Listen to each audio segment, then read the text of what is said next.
साईनाथाय नमः। ओम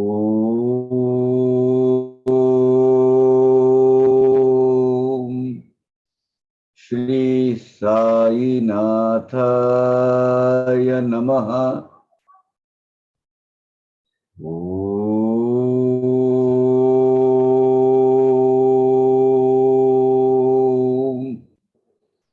श्री साईनाथाय नमः। ओम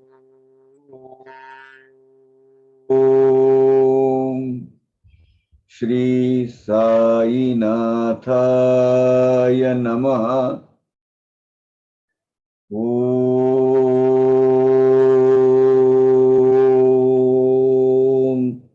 श्री साईनाथाय नमः। So we are starting from OV stanza 36 of chapter 48.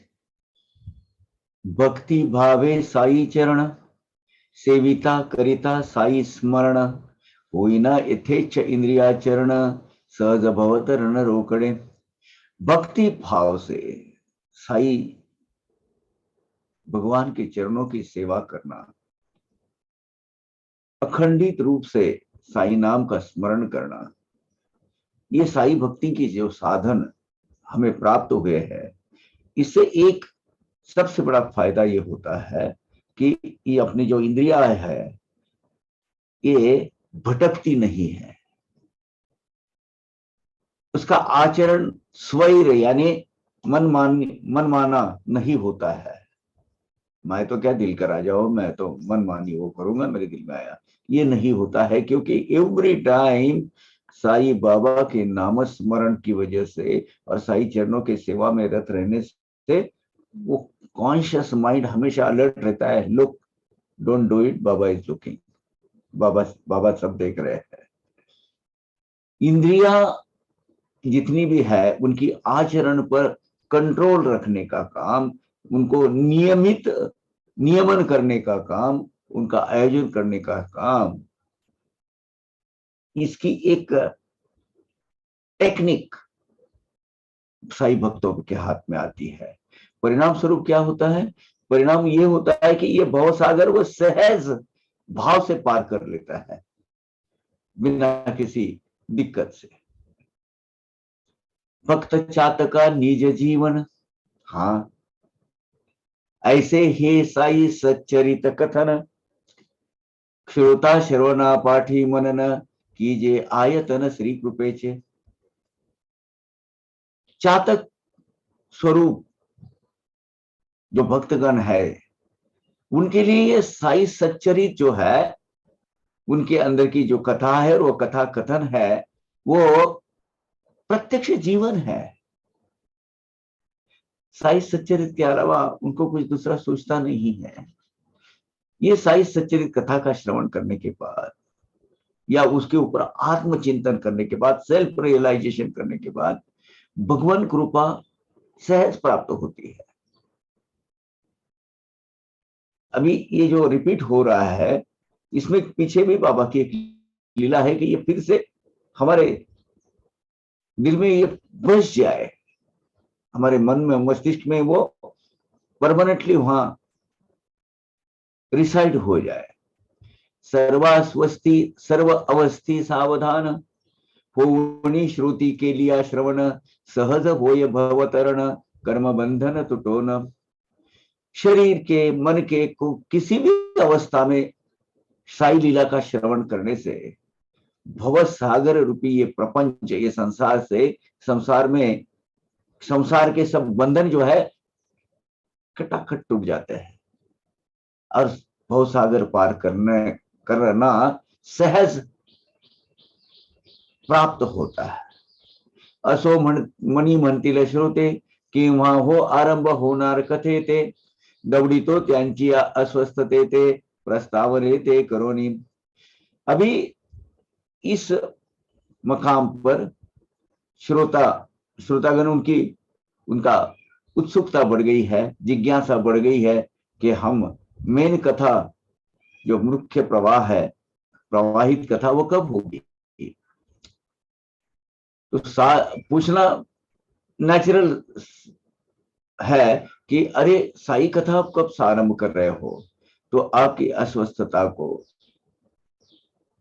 जानते हुए आपकी जिज्ञासा की पूर्ति करने के लिए ये प्रस्तावना भी हम यहाँ समाप्त करते हैं।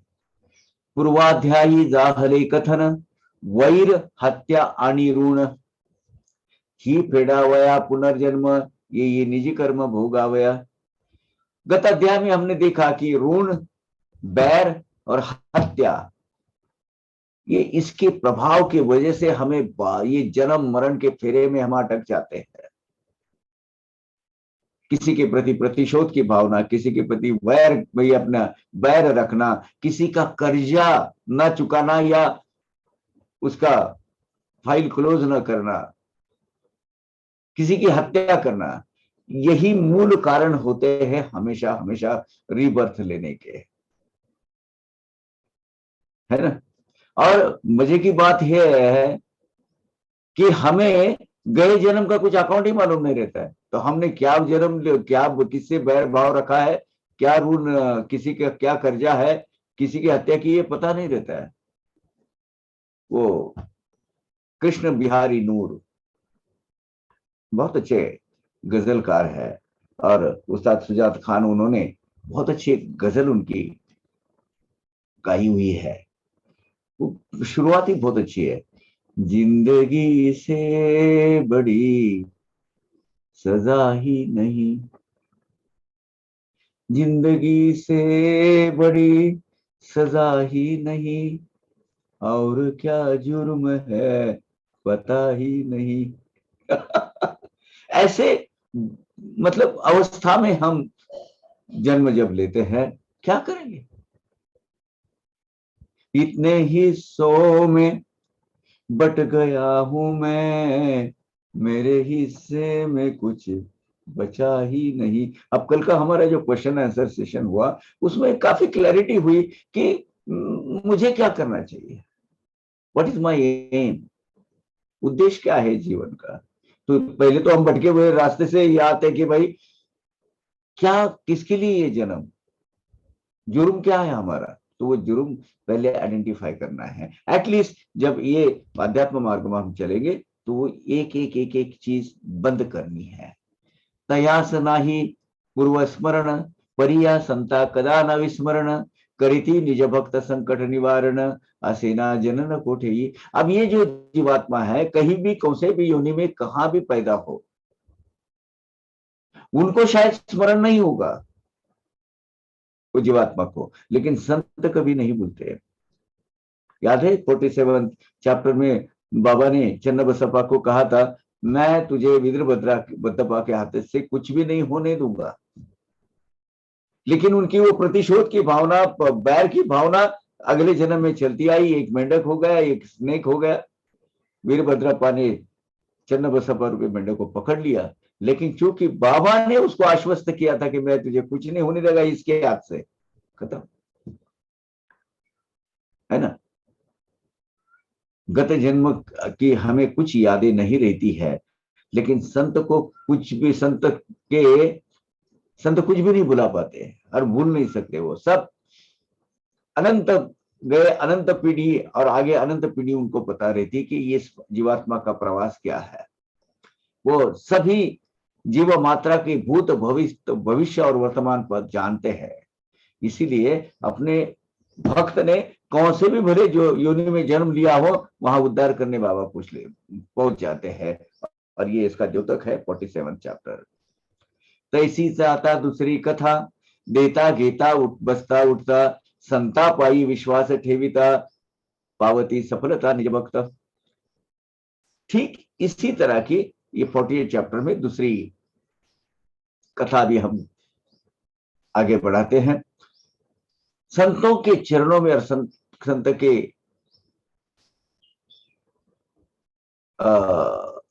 प्रति हमारा जो अखंड विश्वास, दृढ़ विश्वास हो, और तो साई भक्त अपना इच्छित फल निश्चित रूप से पाते हैं। यही श्रोताओं के दिल में बिल्कुल प्रतिबिंबित करने वाली एक कथा है। कर्म आरंभ करू जाता, आदि हरि गुरु चरण स्मरता, तेची निवारिती निज भक्त चिंता, कर्मी निज दक्षता ठेवी लिया। कौन से भी कार्य का आरंभ करते हुए परमेश्वर रूपी जो सदगुरु होता है उनका स्मरण करने से परमेश्वर अपने भक्तों की चिंता खुद करने चालू कर देते हैं और उनकी जितनी भी चिंता है दूर करते हैं। भव भय जो बोलते हैं वो निकाल देते हैं। भक्तों ने क्या करना चाहिए? हमें हमारा कर्म करते रहना चाहिए। कर्म कैसे करना चाहिए? सत असत बुद्धि को स्मरण कर उसके फिल्टर होके वो प्रेम में रहेंगे, अकर्म कुकर्म या पाप कर्म होंगे ही नहीं। ऐसा नहीं होता है। कर्म मात्र मी करनार, समर्थ हरि गुरु फल देनार, ऐसा ज्याचा दृढ़ निर्धार, बेड़ा पार तयाचा। मैं मेरा कर्म करते रहूंगा भाई। मेरा सदगुरु, मेरा भगवान, मेरा साईनाथ, मेरा परमेश्वर परमात्मा मुझे सही टाइम पर, सही वक्त आने पर सही जो फल प्राप्ति है वो करके देने वाला है। ऐसा दृढ़ निश्चित मन जिसका है, ऐसे विचार, दृढ़ विचार जिसके है, अरे इसी विचार से जो दृढ़ कर्म करता है वो भक्तों का उद्धार होना लाजमी है, जरूरी है। वो प्रोसेस से निकल ही जाएगा। संत आरंभी उग्र भासती, तरी त्यापोटी लाभे विन प्रीति, अल्प धीर पाहिजे चित्ती, करीतिल अंति कल्याण। शुरू शुरू में ये संतों का बिहेवियर देखो जरा, थोड़ा सा एक्सेंट्रिक लगेगा आपको, बड़े हट्टी लगेंगे आपको, कुछ विचित्र स्वभाव के लगेंगे, गुस्से वाले लगेंगे, बड़ा उग्र स्वरूप धारण करेंगे कभी। लेकिन इनके पास और एक भाव जो भगवान के पास भी नहीं है, इनके पास होता है, और वो होता है निष्काम प्रेम भाव। संतों के चरणों से दृढ़ निष्ठा, चरणों के पास दृढ़ निष्ठा आप रखो, संयम रखो, सबूरी रखो, श्रद्धा रखो, और इसी में भक्तों का कल्याण है, ये निश्चित रूप से आप जान लीजिएगा। शाप ताप संस्कृती माया, सत्संगाची पडती छाया, ठाईचे ठाईच जातील विलया, म्हणून त्या पाया विंटावे। साई संत समागम, साई माऊली का वो प्रेमल स्वरूप, एक बार भक्त को साई की प्रसन्नता और उसकी कृपा प्राप्त हो गई तो संसार साफ, कर्म भोग का ये जो, और कर्म बंध के अंदर से फिर से पैदा होने वाले कर्म, ये कभी भी नहीं होंगे, विलीन हो जाएंगे। इसलिए संतों को शरण जाना चाहिए। संतों का आश्रय कभी नहीं छोड़ना चाहिए। संतों के छत्र छाया में जाना चाहिए। सविनय आणि अनुद्धत होणी संता शरणागत, वा प्रार्थावे त्या निज गुजहित, देतील चित्त स्वास्थ्याते। उद्धत, मस्ती, गर्व, अभिमान, ये सब छोड़कर निरभिमानी, निगर्वी होकर, गरुड़ न करते हुए संतों को शरण जाएंगे और संतों के पास अपना अंतरंग, अपने दिल की बात उनको अगर बताएंगे, अपना मन उनके सामने खुला करेंगे, उनके पास तो खुला होता है, वो तो खुली किताब आपको तो पूरा पढ़ लेते हैं, ये नहीं पहले कई जन्म और आगे के कई जन्म। लेकिन आप हम सब मिलकर अगर संतों को शरण जाते हैं तो वो जीव मात्र को शाश्वत सुख, स्वास्थ्य, स्थैर्य संत मंडली, संतगण प्रकाश वो प्रदान करते हैं। अल्प ज्ञानाची या अभिमानी, संत वचनी विकल्प मानी, होते त्या आदि कैसी हानी, विश्वासे निदानी कल्याण। अज्ञानवश या आधे अधूरे ज्ञान के भरोसे पर, संतों के सामर्थ्य पर, सदगुरु के वचनों पर जो अविश्वास दिखाते हैं, जताते हैं, और उनकी अवहेलना करते हैं, उनका ह्यूमिलिएट करते हैं, नजरअंदाज करते हैं, वो जीव मात्र को कैसे हानि पहुंचती है, उनकी कैसी क्षति होती है, कैसी क्षति होती है, ये जताने वाली कथा है। संतों के चरणों में दृढ़ विश्वास आप रखो, पूरी तरीके से टोटल सरेंडर हो जाओ, जीवात्मा का कल्याण होता ही होता है। शुद्ध मने वा कपटे सर्वथा, खऱ्या संतांचे चरण धरिता, अंती पावे तो निर्मुक्तता, अगाध योग्यता संतांची।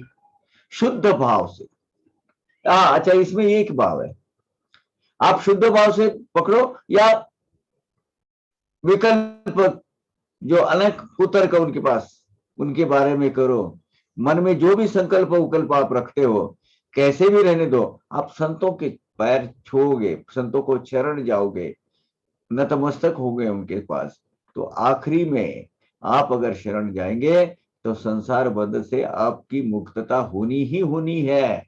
यही तो संतों का महिमा है, संतों का सामर्थ्य अगाध क्यों है, महिमा अगाध है, वो इसी की वजह से। ये अर्थीची बोधक कथा श्रवण कीजिए सावधानता, स्वानंद निर्भर होइल श्रोता, तैसाची वक्ता उल्लसित। इस आशय की कथा अभी श्रोते जन हो, आप शांत चित्त से सुनिएगा। ये कथा श्रवण करने से श्रोता जन को बहुत आनंद प्राप्त होने वाला है, ये बिल्कुल निश्चित है।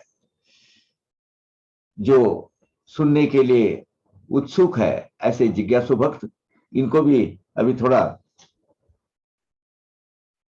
प्रभावित होंगे वो, और ध्यान ज्यादा केंद्रित करेंगे, लक्ष्य देंगे। सुनिए, कथा स्टार्ट हो गई, आरंभ हो गई, कथा आगे बढ़ रही है। वकील अक्कलकोट निवासी, लॉयर, वकालत करने वाले, सपटनेकर नामधेयासी, परिसातयांचे अनुभवासी, मन उल्लासित होईल। अक्कलकोट, जहां मतलब स्वामी समर्थ महाराज वटवृक्ष स्वामी जिनका स्थान है, ऐसे पवित्र क्षेत्र में सपटनेकर नाम के एक वकील प्रैक्टिस करते थे, उनकी ये कथा है। उनको जो साईं बाबा का विलक्षण अनुभूति उनको जो आई है, वो श्रोते जन को डेफिनेटली इंस्पायर करने वाली है, प्रेरित करने वाली है। वकिलीचा रात्रंदिवस करीत असता ते अभ्यास, भेटले विद्यार्थी शेवडे त्यास, करीत विचारपूस परस्पर। अभी वकील की परीक्षा दे रहे थे, मतलब यानी वो पढ़ाई चालू थी उनकी, रात दिन वो स्टडी करते थे, दिलो जान से लगन से मेहनत करते थे। तो उनके साथ में उनके सहाध्यायी, उनके साथ पढ़ने वाले शेवड़े नाम के एक ग्रस्त थे, और एक दूसरे का क्षेम कुशल पूछते थे, एक दूसरे की हाल हवाल हालचाल चल पूछते थे कि भाई सब ठीक ठाक है। अब उनके आपस में परिचय था। सहाध्यायी ही इतर आले, तेथेच खोलीत एकत्र बैसले, प्रश्न एकेका पुसू लागले, पहाया अभ्यासिले ताडून। अब इनके साथ में और भी एक ग्रुप बनाया था, उन्हें अभ्यास का एक गट बनाया था, ग्रुप बनाया था, और एक रूम में बैठकर वो अपना अभ्यास करते थे। उसमें और भी, और तो उनके अभ्यास करने वाले जो विद्यार्थीगण हैं और भी थे सेवड़े के साथ, और कोई और लोग जो रिवीजन करते बैठते थे, एक दूसरे को शंका कुशंकाएं पूछते थे, एक दूसरे का अगर कुछ कमी है कुछ जवाब, और तो डिस्कशन के माध्यम से कुछ ज्ञान प्राप्त होता है। एक दूसरे को सवाल पूछेंगे तो बहुत सारी अपनी प्रश्न के जवाब हमें मिल जाते हैं। तो वो एक स्टडी रूम बनाया था, उन्होंने स्टडी सर्कल बनाया था। पहावे कोठे कोणाचे चुकते, कोणाचे उत्तर बरोबर येते, करावे संशय निवृत्ती ते, चित्त स्वस्थ ते लागोनी। अभी मन की अस्वस्थता, ये मुझे आता है कि नहीं आता है, जो आता है वो बराबर है कि नहीं, उसका जो रिवीजन है वो ये जांच पड़ताल कर रहे थे एक दूसरे की।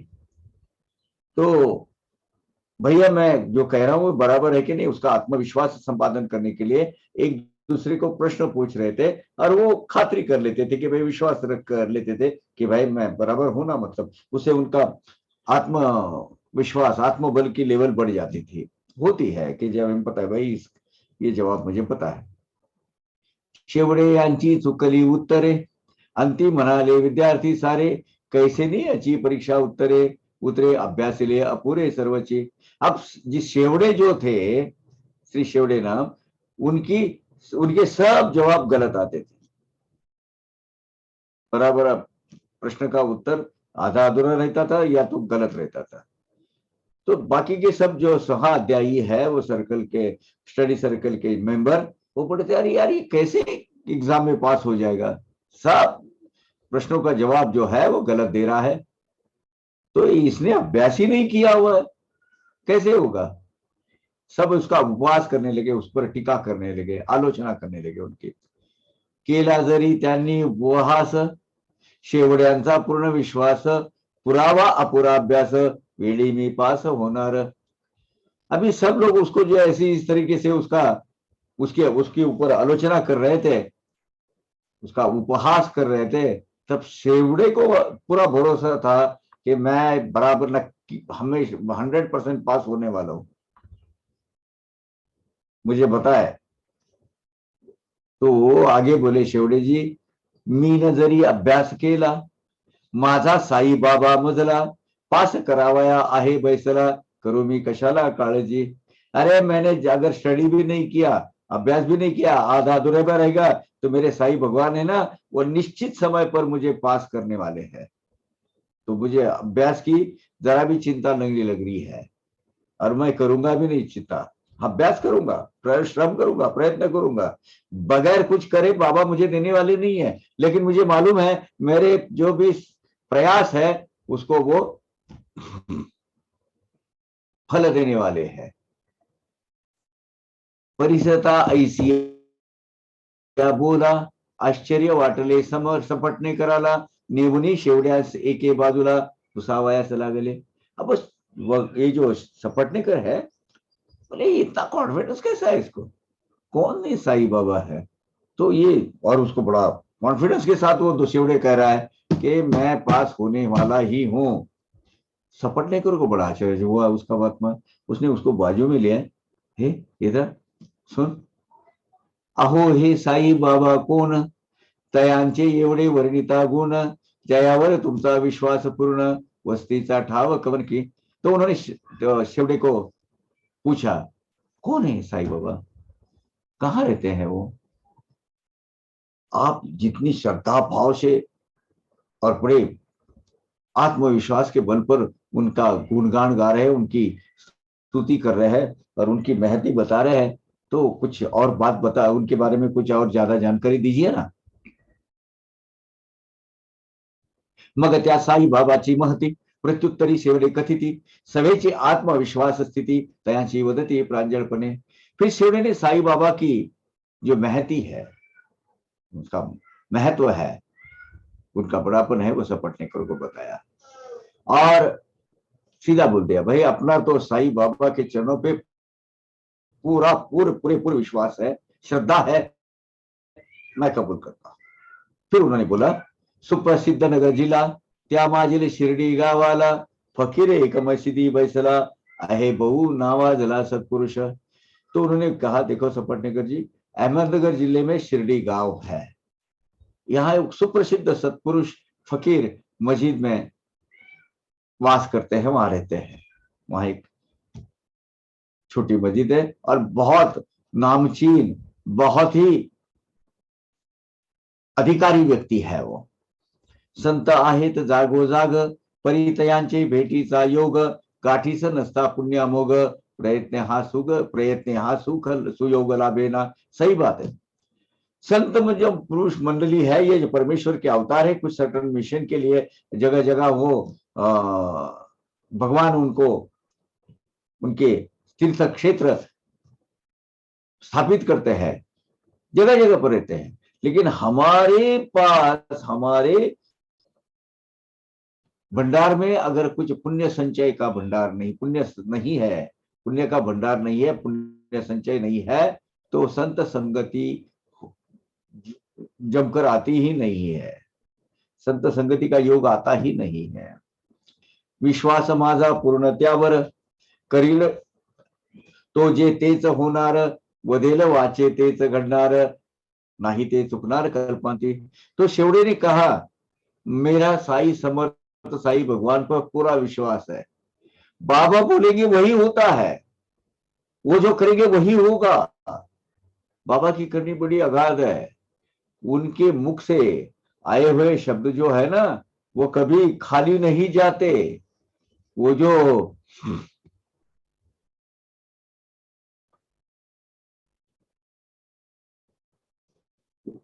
उनके मुख से आया हुआ शब्द कभी फालतू नहीं होता है, वो जो कहते हैं वही होता है। कितीही केल्या यंदा प्रयास, परीक्षित मी होणार नापास, परी पुढील वर्षी अप्रयास होणार मी प्रास, त्रिसत्य पास त्रिसत्य।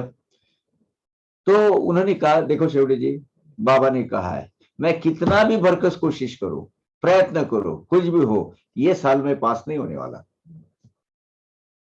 मैं परीक्षा इस वक्त में फेल ही होने वाला हूं, लेकिन बाबा ने कहा अगले साल में बराबर पास होने वाला हूं। मज हे आहे त्यांचे आश्वासन, तयावर माझा भरवसा पूर्ण, होणे न त्यांचे अन्यथा वचन, गाठ मी बांधून ठेविली से। बाबा ने मुझे ऐसा बोला है, मैं बाबा के बोलों पर पूरा विश्वास है मेरा, बाबा का शब्द व्यर्थ नहीं जाएगा, इसकी मुझे खातरी है। शेवड़े ने ऐसा अपना मनोगत उनको सपटने करजी को बोला।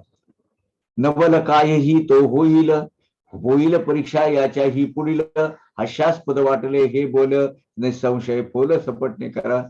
लेकिन शेवड़े के ये विश्वास पूर्ण कहने पर, कथन पर सपटनेकर को बिल्कुल विश्वास नहीं हुआ। इसमें क्या चमत्कार, क्या लीला, उसको कुछ बोले कोई महत्व नहीं है इसमें, क्या है इसमें? ये शेवड़े को अपना ऐसा लग रहा है, वो तो व्यर्थ है उसका ये विश्वास, बाबा के बोलों पे कुछ भी अर्थ नहीं है। सापटनेकर को तो वो फिजूल लगा, व्यर्थ लगा, और वो उसके ऊपर कोसने लगे, उसको ताना मारने लगे उसके ऊपर। विकल्प पूर्ण त्यांचे मन, त्यांना हे काय आवडे कथन, असो शेवडे गेले तेथून, परिसाते अनुमान पुढील। वो जिनके मन में बहुत शंका कुशंकाएं आशंकाएं होती है, जिनका मन संकल्प विकल्प से भरा होता है, ऐसे व्यक्तित्व को बाबा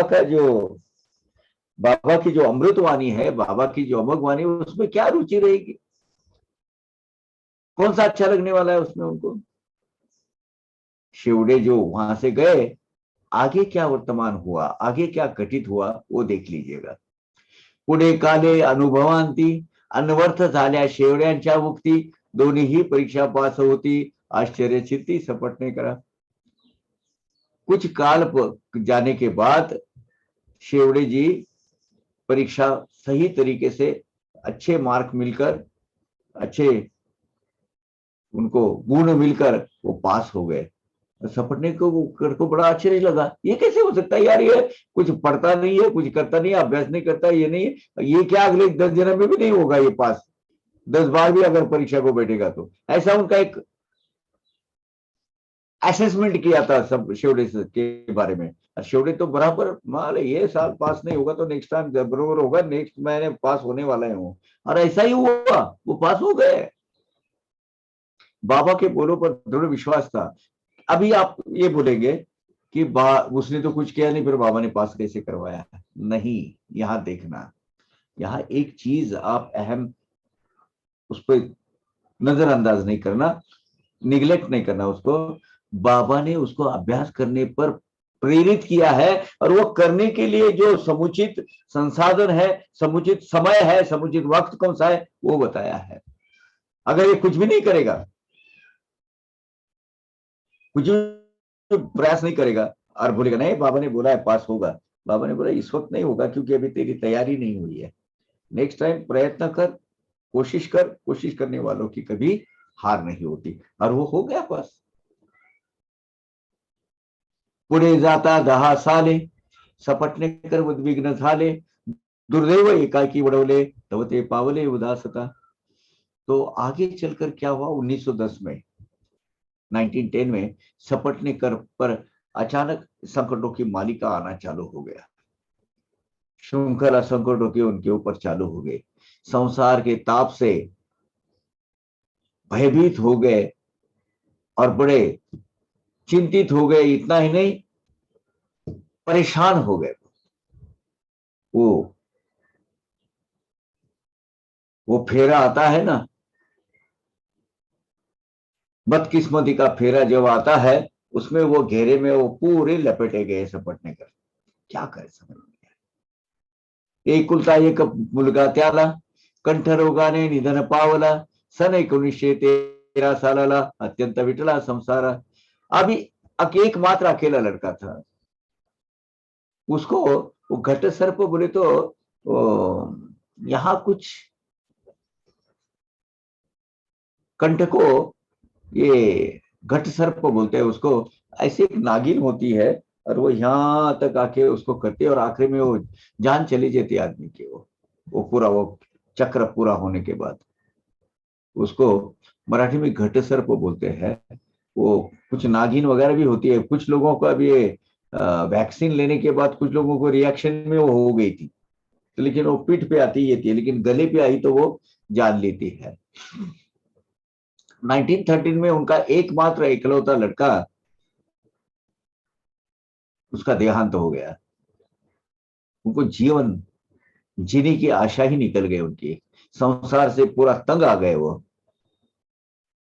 एक एक साथ में जब जो श्रृंखला चालू हो गई, इसकी वजह से आदि करुणी पंढरपूर, गाणगापुरादी तीर्थे समग्र, झाली परी न सुखावे अंतर, वाचेला नंतर वेदांत। तो उन्होंने, क्या होता है, अध्यात्म ऐसा शास्त्र है, अध्यात्म ऐसा मार्ग है जो मन को शांति प्रदान करता है। और ये सही बात है। मेरे बुरे से बुरे वक्त में, बहुत ही निचले स्तर में, बहुत बदतर अवस्था में अध्यात्म मार्ग ने मुझे तारा है। तो उन्होंने क्या किया, ये जो मन की अशांति है और ये जो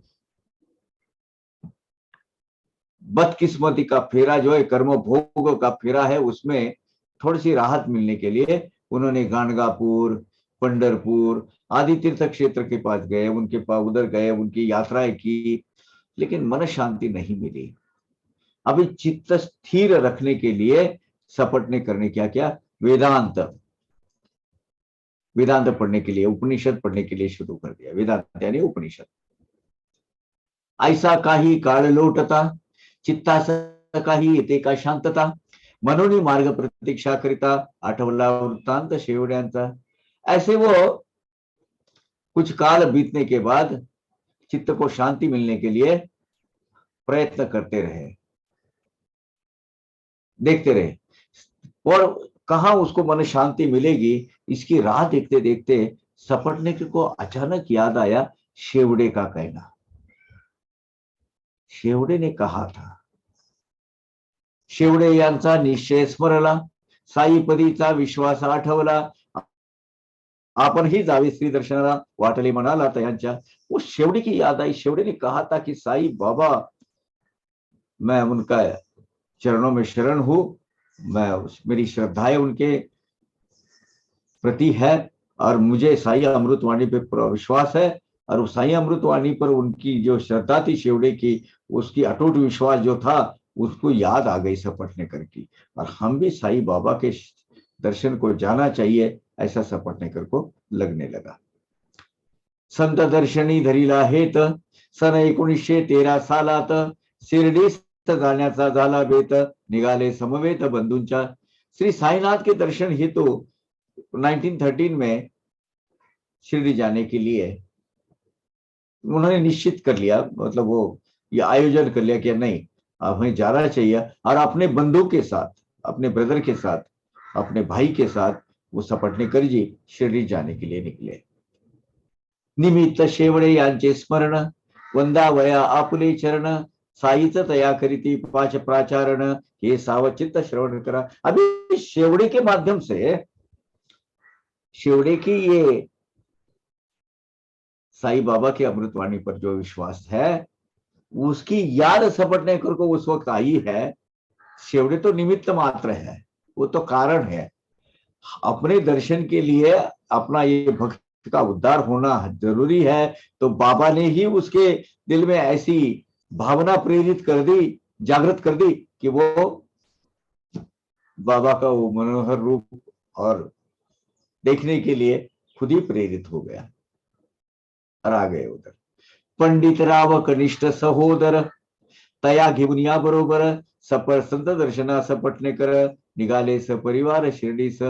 तो अपना जी छोटे भाई जो है पंडित राव सपटनेकर, इनको साथ में लेकर परिवार के साथ में वो शिरडी को जाने के लिए निकले। असो ते दोघे तेथे आले, येता श्रींच्या दर्शना निघाले, दुर्णी बाबांचे दर्शन झाले, अत्यंत झाले चित्ता चिंता चित्तात। खैर दोनों भी भाई शिरडी को पहुंचे, शिरडी बंधु, दोनों भी बंधु शिरडी पहुंचे, साईं बाबा के दर्शन लिए, दर्शन के लिए निकले। बाबा के दूर दूर से दर्शन हुए उनके, और बहुत ही प्रसन्नता हो गई उनको। अपनी इष्ट देवता बोलते हैं ना, वो इष्ट जो शब्द है ना, वो यहाँ है। जो हमारे नसीब में जो इष्ट देवता होती है, वो देखने के बाद पहले ही हम प्रसन्न हो जाते हैं। तो वो समझ लेना अपनी इष्ट देवता वो है। जिस यहां जाने से कृपा छाया हम पर है इस देवता की, जैसा इस लगता है, जिस वक्त ये लगेगा समझ लेना ये अपनी इष्ट देवता है। तो दूर से बाबा के दर्शन लेते ही उनकी चित्त वृत्ति पूरी प्रफुल्लित हो गई, बड़ी मन को शांति हो गई, इनको आनंद होने लगा, अंदर से आनंद की वो अनुभूति वो महसूस करने लगे, बहुत खुश हो गए वो। दुरुनी परीती डोळे भेट, होताच सत्वर गेले निकट, जोडोनी दोघेही जोडोनी कर संपुट, समोर तिष्ठत बाबांचे। अब दूर से तो देखा, बड़ा प्रसन्न हो गया, थोड़े नजदीक गए। जब नजदीक गए, दोनों ने बाबा के नजदीक जाकर, पास जाकर अपने कर हाथ जोड़कर, कर संपुट हाथ जोड़कर उन्होंने बाबा के सामने खड़े रहे और दर्शन देना चालू कर दिया। दोघेही ते अतिविनीत, बाबा सन्मुख लोटांगणी येत, श्रीफल साई चरणी समर्पित, शुद्ध भाव अन्वित प्रेम। अब दोनों भी बंधु ने विनम्र भाव से बाबा के चरणों में साष्टांग नमस्कार कर कर फुल्ली प्रोस्टेट कर उन्होंने दर्शन ले लिया। शुद्ध भक्ति भाव से बाबा के चरणों में श्रीफल अर्पण किया। श्रीफल अर्पिता सपटने कर, समर्थांची या कचरणावर चलहट शब्दे बाबाधिकार करीत सपटने कर यांचा। अब जैसे बंधु ने दिया, पंडित राव ने श्रीफल दिया, बाबा प्रसन्न भाव से स्वीकारा, आनंद किया। उसके बाद जब सपटने कर स्वयं गए, बाबा ने दूध लगता है चाट बाज हो जाए, बाबा ने उनको धिक्कार कर दिया, दूर चल हट बाज हो जा। सपटने कर भी दुविधा में पड़ गए, क्यों ऐसा क्यों कहा बाबा ने। सपटने कर चिंताग्रस्त, बाबा व्हावे का संतप्त, मनी म्हणती बाबांचे परिचित, पावनी त्या इंगित पुसावे। बाबा मुझे पर क्यों गुस्सा हो रहा है, क्या गलती हुई मेरी। सपटने कर को चिंता होने लगी, बाबा का जो स्वभाव है उसका अनुभव लेने लगे। बाबा का ज्यादा से ज्यादा सहवास जिसको प्राप्त है, जिनको बाबा के स्वभाव का अनुभव है, ऐसे भक्त को इसके बारे में पूछना चाहिए, ऐसा विचार उनके दिल में आया। और बोले यार मेरे से क्या गलती हुई, समझ में नहीं है मुझे। देखते ही जैसे नमस्कार करने जाता हूँ, श्रीफल अर्पण करने जाता हूँ, बोलते हैं चला, समझ में नहीं आता क्या है। जिसको बाबा का ज्यादा से ज्यादा सहवास प्राप्त है, ऐसे कोई भक्तों को पूछ लेते हैं, चलो बाबा ने ऐसा क्यों किया। दर्शने जे भावे प्रसन्न, तेच या शब्दे अत्यंत खिन्न, होवनी सचिंत अधोवदन, वैसले सरकुन मागारा। अब बाबा ने दूर से तो बहुत अच्छा प्रसन्न भाव लगे, बाबा भी अच्छा है सब करने लगे, मतलब उनके प्रसन्न भाव से दूर से आशीर्वाद दिया। जैसे नजदीक गया, चल हट, बड़े मायूस हो गए, बड़े सिकुड़ से बैठ गए पीछे, थोड़ा सा हटकर पीछे बैठ गए सब, मजीद भाई के अंदर ही। बोले यार कुछ ना कुछ तो कर, एक नीचे मुंडी डाल के ना धीरे से थोड़ा पीछे सर के बैठ गए। आता कोणा पासी जावे, कोणा भक्ता लागी पुसावे, काय बाबांच्या बोलात असावे, मनगत पुसावे कोणास। हाँ बोले अब किसके साथ विचार विनिमय होना चाहिए, विचार विमर्श करना चाहिए, बाबा के ये बोलो का क्या मतलब, क्या रहस्य है। चल हट बोलते हैं, कभी पहले आया नहीं, कभी बाबा को परिचित नहीं, कभी मिला नहीं, जैसे वो दर्शन को जाता हो चल हट बोल देते। कौन से भक्त को इसके बारे में पूछना चाहिए, इस चिंता में सपटने कर लगे रहे। यही विवंचना उनको खाई जा रही थी, यही एक बात उनको खाई जा रही थी कि क्या करें। ऐसा त्यांचा पाहुणी भाव, कोणी श्वत्यांची या समाधानास्तव, कथिता बाळा शिंप्यांचे नाव, शोधिता ठाव तयांचा। इनके दिल में ऐसा जब चल रहा था, जरा थोड़ी सी खलबली मची हुई थी, तो किसी एक ने बोला आप बाड़ा शिंपी को पूछिए। अब ये बाड़ा शिंपी कौन है? दो है, एक है अपने काशीराम शिंपी के लड़के, उनके फोटो है इधर, अपना ऐसी पगड़ी बांधा हुआ, अच्छा ये है। और ये बाबा के भालदार चौकदार भी थे। ये एकमात्र ऐसा घर है बाला शिंपी का, यानी जो मीरानी जी है ना, अभी चौथी पीढ़ी है उनकी। काशीराम शिंपी, बाला शिंपी, रंगनाथ शिंपी और अभी शांताराम मीरानी शिंपी, ऐसे चार, और पांचवी पीढ़ी अब उनका वो लड़का अभी जो पत्रकार है वो, ऐसे पांच के पांच लोग बाबा के। और दो, बाला शिंपी और उनका लड़का रंगनाथ शिंपी, दोनों भी बाबा के भालदार चौकदार करके काम किए थे उन्होंने। ये बाला शिंपी है। तो बोले एक काम करो, आप बाला शिंपी के पास जाओ, वो बोलेंगे बाबा का कि क्या रहस्य है, बोल सकते हैं। तया लागी सपटणे कर, निवेदिते झाले वृत्तांत सागर, म्हणाले बाबा माझा धिक्कार, करीती अति उग्र वाचेने। वो गए बाला सिंपी के पास और उनके बोला, सविस्तार से बता दिया कि बाबा ना मुझे बड़े धुतकारते लतकारते हैं, चल हट करके बोल देते हैं, और बड़ी धिक्कार करते हैं मेरा, मतलब मैंने धुतकारते हैं मुझे, क्या करूं, मुझे समझ में नहीं आ रहा है, मेरी क्या गलती है वही समझ में नहीं आता है। ये मुझे ऐसा एकदम दूर क्यों सारते हैं, मुझे बड़े उग्र स्वर में मुझे क्यों ऐसा ट्रीट कर रहे हैं मुझे बाबा, ऐसा मेरे साथ क्यों बर्ताव हो रहा है बाबा का।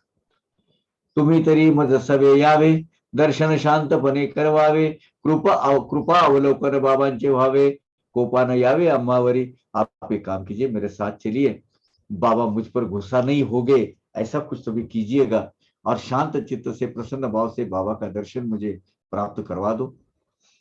ऐसे अरे दिल से इच्छे लगन से उन्होंने विनती की, सपटने करने किनको, बाला शिंपी को। बाला ने भी वो मान लिया। असो हे बाळाने मान्य केले, सपटणेकर निश्चिंत झाले, फोटो बाबांचे विकत आणविले, दर्शना निघाले बाबांच्या। तो बाला शिंपे ने एक एक अटकली लगाई। क्या किया उन्होंने,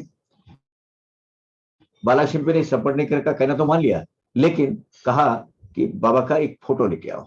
तो बाबा के एक फोटो खरीद लिया और दोनों बाबा के दर्शन के लिए गए।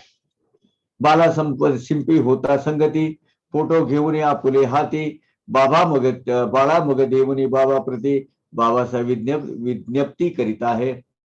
तो बाला शिंपी ने अपना जो हाथ में जो सपटने का जो फोटो दिया था, वो फोटो बाबा के हाथ में रखा और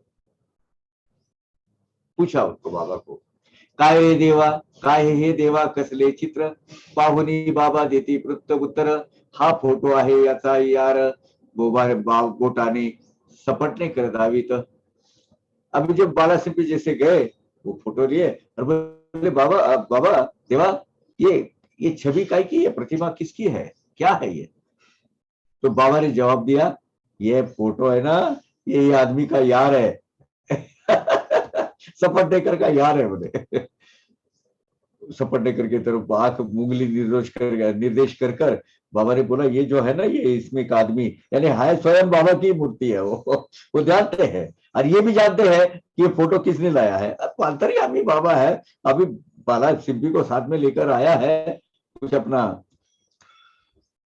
नॉर्मल चीज करने के लिए, तो बोले ये जो फोटो है ना, इसमें इसका यार है। अब वो फोटो सामने नहीं, ऐसा दिखाया नहीं था, ऐसा उल्टा लगाया था। बाबा ये इसके अंदर किसकी छवि है बताओ।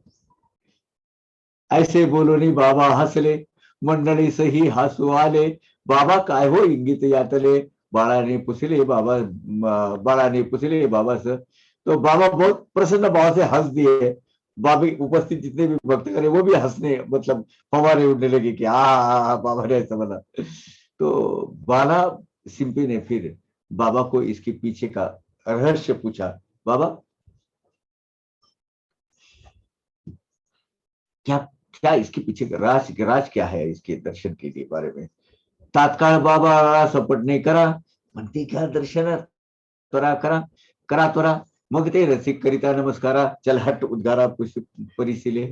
अब ऐसा सब प्रसन्न भाव गया, वातावरण बन गया, बड़ा प्रसन्न भाव से थे। इतने बाबा ने बोला चल जल्दी दर्शन लो। प्रसन्न भाव से बाबा, जैसे प्रसन्न भाव में बाबा थे, सब हंसी खुशी का माहौल था। दर्शन करने गए, बाबा ने बोला चल हट फिर से अब क्या करें, समझ में नहीं आ रहा है। बाबा ने फिर से इतने हंसी खुशी के माहौल में भी उसको जैसे नजदीक आया दर्शन करने, चला हट बोला। तेच पूर्वीले चल हट, अजून माझी पूर्वी पाठ, आता काय करावी वाट, आश्चर्य उद्भट सपटने करा। अब बाबा के पहले जैसा है वो चल हट चालू हो गया। वो ये शब्द कोई उसका पीछा नहीं सुन रहे थे, जैसे चल हट बोलते थे बहुत बुरा लगता था उनको। और ये चल हट, ये शब्द जो है बाबा के, ये कुछ पीछा पीछा उसका छोड़ नहीं रहे थे। क्या इसमें कुछ ना कुछ तो मार्ग निकलना चाहिए, और मार्ग निकालना चाहिए, ऐसा सपटने को लगने लगा। मग ते दोघे तेथुनी जोडून कर, तिष्ठत असता बाबा समोर, निघून जा इथून सत्वर, आज्ञा त्या अखेर बाबांची। फिर सपटने कर बाबा के सामने दोनों हाथ जोड़कर खड़े हो गए और कुछ आर्त विनती करने लगे। बाबा ने बोला चल निकल जाए ऐसे, भाग ऐसे। बोले डिटरमाइंड से बोला भाग, नींद आना नहीं, जल्दी निकल जा। वाक्य तुमचे स्वामी समर्था, अनुलंघ्य कोणाही सर्वथा, काय प्रामरांची कथा, निघालो आता येच घडी। तो उन्होंने बोला स्वामी समर्थ महाराज, हे साईनाथ महाराज, आपकी आज्ञा का भंग करने की, आज्ञा न माने की किसकी विषाद है, कौन ऐसा कर सकता है। आपके आज्ञा का उल्लंघन, आज्ञा का पालन करना, मैं ये मेरे बस की बात नहीं है, मैं दीन पामर ये कैसे कर सकता हूं। तो मैं यही क्षण में अभी निकल जाता हूं। ऐसा करके वहां से वो निकल गए, निश्चय किया और निकल गए। ऐकोनी आपण महाउद्धार, महाउदार, दर्शना आलो तो धिक्कार, चलहट शब्द आमचा सत्कार, काय हा चमत्कार कळेना। आपकी महान कीर्ति सुनकर हम आए थे बाबा आपके दर्शन के लिए, तो आप तो चलहट शब्दों से हमारी संभावना कर रहे हैं, हमारी इस तरीके का आचरण बर्ताव हमारे साथ कर रहे हैं। अब क्या करें, तो आप हमारे साथ ऐसा क्यों कर रहे हैं, ये भी हमारे समझ में नहीं आ रहा है। कुछ अनुमान लगाना ही गलत है, और क्या मतलब समझ में नहीं आ रहा है कि क्या अनुमान लगाए कि क्या हो गई गलती इसके जिसकी वजह से हमें ये आपके शब्दों का सामना करना पड़ रहा है। जा चल जा यहाँ से, चल हट। तेव्हा असावे कृपालोकन, द्यावे आम्हा आशीर्वचन, व्हावे सत्वर पुनर्दर्शन, ऐसे आश्वासन मागितले। ठीक है बाबा, आप कहते हैं मैं जा रहा हूं, लेकिन आपके दर्शन फिर से मुझे प्राप्त हो, यही आशीर्वाद हमें दीजिएगा। आपके कृपावलोकन, कृपा के पात्र होने के काबिल हम बने, इसके लिए हम फिर से आपके दर्शन के लिए आएंगे। अभी इस वक्त हमें इजाजत दीजिए। ऐसी प्रार्थना की दिल के मन के अंदर ही, और वहां से चल पड़े। ऐसा कोण आहे ज्ञानी, जाणेल काय बाबांचे मनी, परंतु झालेली आज्ञा मानुनी, केली स्वस्थानी मागारा। तो भी उन्होंने देख रहा था कि ऐसा कोई ज्ञानी ग्रस्त है कि जो बाबा की आज्ञा का सही रहस्य क्या है, सही मतलब क्या है, सही माने क्या है उसके, कि ये जो बाबा की आज्ञा है। फिर भी उन्होंने क्या किया, अपनी बाबा की आज्ञा मानी और अपने घर लौट गए, अक्कलकोट, जहां के वो रहने वाले थे। बाबा के अंतरंग में क्या चल रहा है, ये कौन महाज्ञानी बोल सकता है, उसका गुण भरत कोई नहीं कर सकता। लेकिन बाबा की आज्ञा प्रमाण मानकर सपटने कर वहां से निकल गए, अपने गांव को चल दिए। ऐसे हे त्यांचे प्रथम दर्शन, तेने ते दोघे अति उद्विग्न, गेले आपुले गावा परतोन, यत्किंचित विलंब न करता। ऐसे करके सपटने कर ने दर्शन लिया। और पहले दर्शन क्या हुआ, तो दुत्कारना लत्कारना ही हुआ। चल हर शब्द की पूछने लगा। दोनों भी भाई अपने परिवार के साथ में वापस आ गए। पुढे आणखी वर्ष गेले, तरीही न मन स्थिर झाले, पुनश्च गंगापुर केले, चित्त भड़कले अधिकचे। अब ये घटना घटित हुई शिरडी में, 1 साल बीता होगा, मन शांति तो मिली नहीं, चित्त को स्थैर्य मिला नहीं। इसलिए बाबा ने क्या किया, गानगापुर को सपटने करने क्या किया, गानगापुर को मन शांति प्राप्त करने के लिए वहां से वो निकल गए। तो उनकी चित्तवृत्ति और ही खौल गई, मतलब खत्म हो गई, और वो विकोप हो गया उसका, अशांति की अशांति का लेवल और बढ़ गया, और वो बड़ा बदतर जीवन हो गया उनका। विश्रांत्यार्थ सपटणे कर गेले माडे गावी, नंतर काशी क्षेत्री जाण्याचा विचार केला की अखरतयांनी। तो विश्रांति लेने के लिए, कुछ क्षण अपना शांति पाने के लिए वो जो माढ़ा करके गांव है सोलापुर डिस्ट्रिक्ट में, उनके नजदीक है अपने अक्कलकोट से, वहां वो गांव में गए। बोले वहां जरा थोड़ा सा आराम करेंगे और काशी क्षेत्र में जाने का विचार करेंगे। बोले यार काशी क्षेत्र जाके वहां कुछ मन शांति मिले। तो उन्होंने जाने का निश्चय किया कि चलो हम कम से कम काशी तो जाकर आते हैं। आता काशीस निघावयास, उरले अवघे 2च दिवस, झाला दृष्टांत निज कांतेस, राहिला प्रवास काशीचा। अब काशी जाने के लिए बस 2 दिन की बाकी थी, तय पूरी आयोजन किया था, पूर्ण यात्रा तय हो गई थी, 2 दिन बाकी थी। तो उनके धर्म पत्नी के पत्नी को एक निज दृष्टांत हुआ, तो काशी का प्रवास कैंसिल करना पड़ा, रद्द किया उन्होंने। बोले जाने दो। क्या हुआ, 2 दिन पर आया तो पत्नी को हुआ दृष्टांत, और वो काशी यात्रा तो रह गई।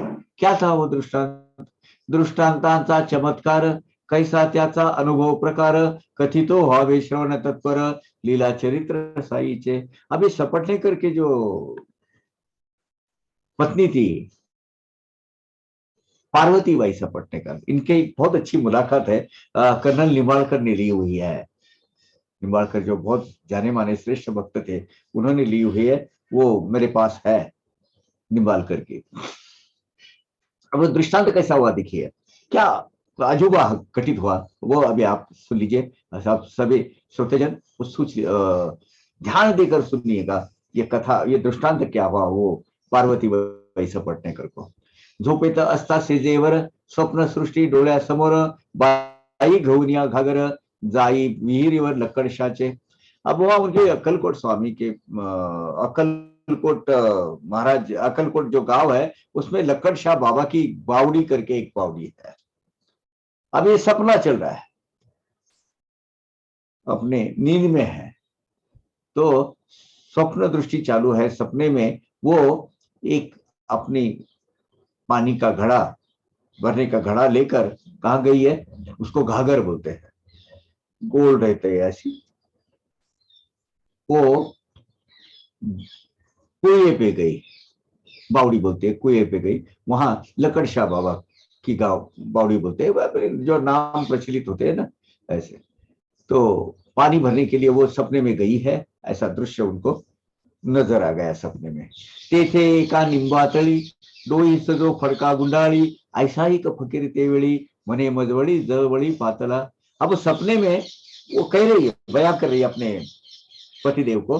बोले वो लक्कड़ शाह बाबा के नजदीक जो एक नीम का जो पेड़ है, वो पेड़ के नीचे सर के ऊपर अपना एक छोटा सा कपड़ा बांधा हुआ, लपेटा हुआ एक फकीर वहां से पार्वती बाई के नजदीक आ गया और बोले बोले उनको बोला, वो जो फकीर ने बोला पार्वती बाई को, क्या?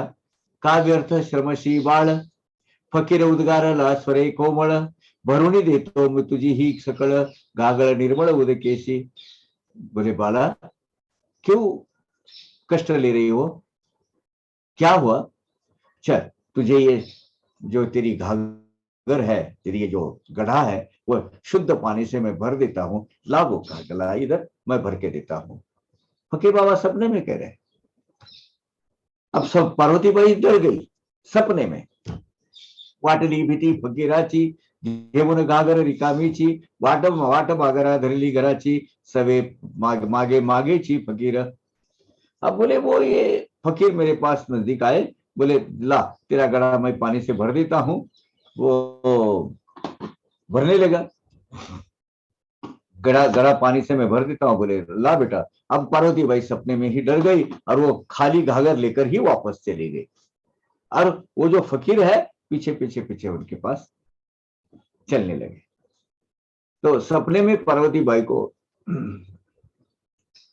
वो फकीर की बड़ा बड़ा डर लगा उनको, डर गई वो उसमें. और वो घाघर बगैर पानी भरे वो लकड़शाह बाबा के बावड़ी पर वैसे ही वो वापस आ गई. वो फकीर बाबा भी उसके पीछे आते आते आते उसने देखा सपने में. ऐसी ये परी पाहुनी स्वप्न, जागी झाले उघडले नयन, परिसुनी कांता स्वप्न निवेदन, निमिले गमन शिर्डीचे. अब सपने में ऐसा दृश्य देखते ही वो डर गई थी, तो सपने से जाग गई. और पार्वती बाई ने अपने पतिदेव को ये पूरा सपना बयां किया. सपटनेकर को पता चला इसमें कुछ न कुछ साईं बाबा का राज है, क्योंकि कपड़ा बांधा लपेटा हुआ है सर के ऊपर. और बोले चल मैं तेरी घाघर भर देता हूं, खाली हाथ तो नहीं जाना. मतलब उस वक्त हम खाली हाथ आए थे पहले. हाँ, अभी वो भरने के लिए बुलाया है. बराबर अनुमान लगा. ये तो बाबा ही बुद्धि देते हैं इस वक्त. अगर ऐसे जब उद्धार होना होता है तो बाबा बुद्धि लेके देते हैं. वो वापस आ गए और बोले अभी शिरडी जाना चाहिए. जरूर बाबा का कुछ संकेत है. ये तेच मूर्ती दोघे निघाली, उदयिक शिर्डी ग्रामा पातली, येताच मशिदी माशी गेली, बाबा ते काली लेंडीवर. वही उसी दिन वो निकल गए दोनों पति पत्नी, और दूसरे दिन शिरडी में जाके पहुंच गए. जाते ही पहले मस्जिद बाई में गए. मस्जिद में गए तो बाबा लेंडी बाग पर गए हुए थे. बाबा परत येईपर्यंत बस्ती झाली दोघेही तेथ, मार्ग बाबांची मार्ग प्रतीक्षा करीत, बाबा तव इतक्यात पातले. अब दोनों वहां बैठ गए मस्जिद बाग में. बाबा लेडी बाग में गए थे, वो पीछे आने का इंतजार करते, वापस आने का इंतजार करते, वहां मस्जिद बाग में बैठ गए दोनों. इतने में बाबा वहां आ गए. देखिए कितना लुभावना. ये बाबा लेडी बाग से वापस आए, मस्जिद बाग में दोनों इंतजार कर रहे, पार्वती बाई सपटनेकर और सपटनेकर जी. मूर्ती जी देखिली दृष्टांतात, तीच ती पाहुनी नख शिखांत, बाई जाहली विस्मय अन्वित, मग ती निहाळतीच बैसली. सपने में जो फकीर बाबा दिखे थे हुबेहूब 100% यही वो है, वही रूप है, वो यही बाबा है. सपटनेकर को आश्चर्य लगा.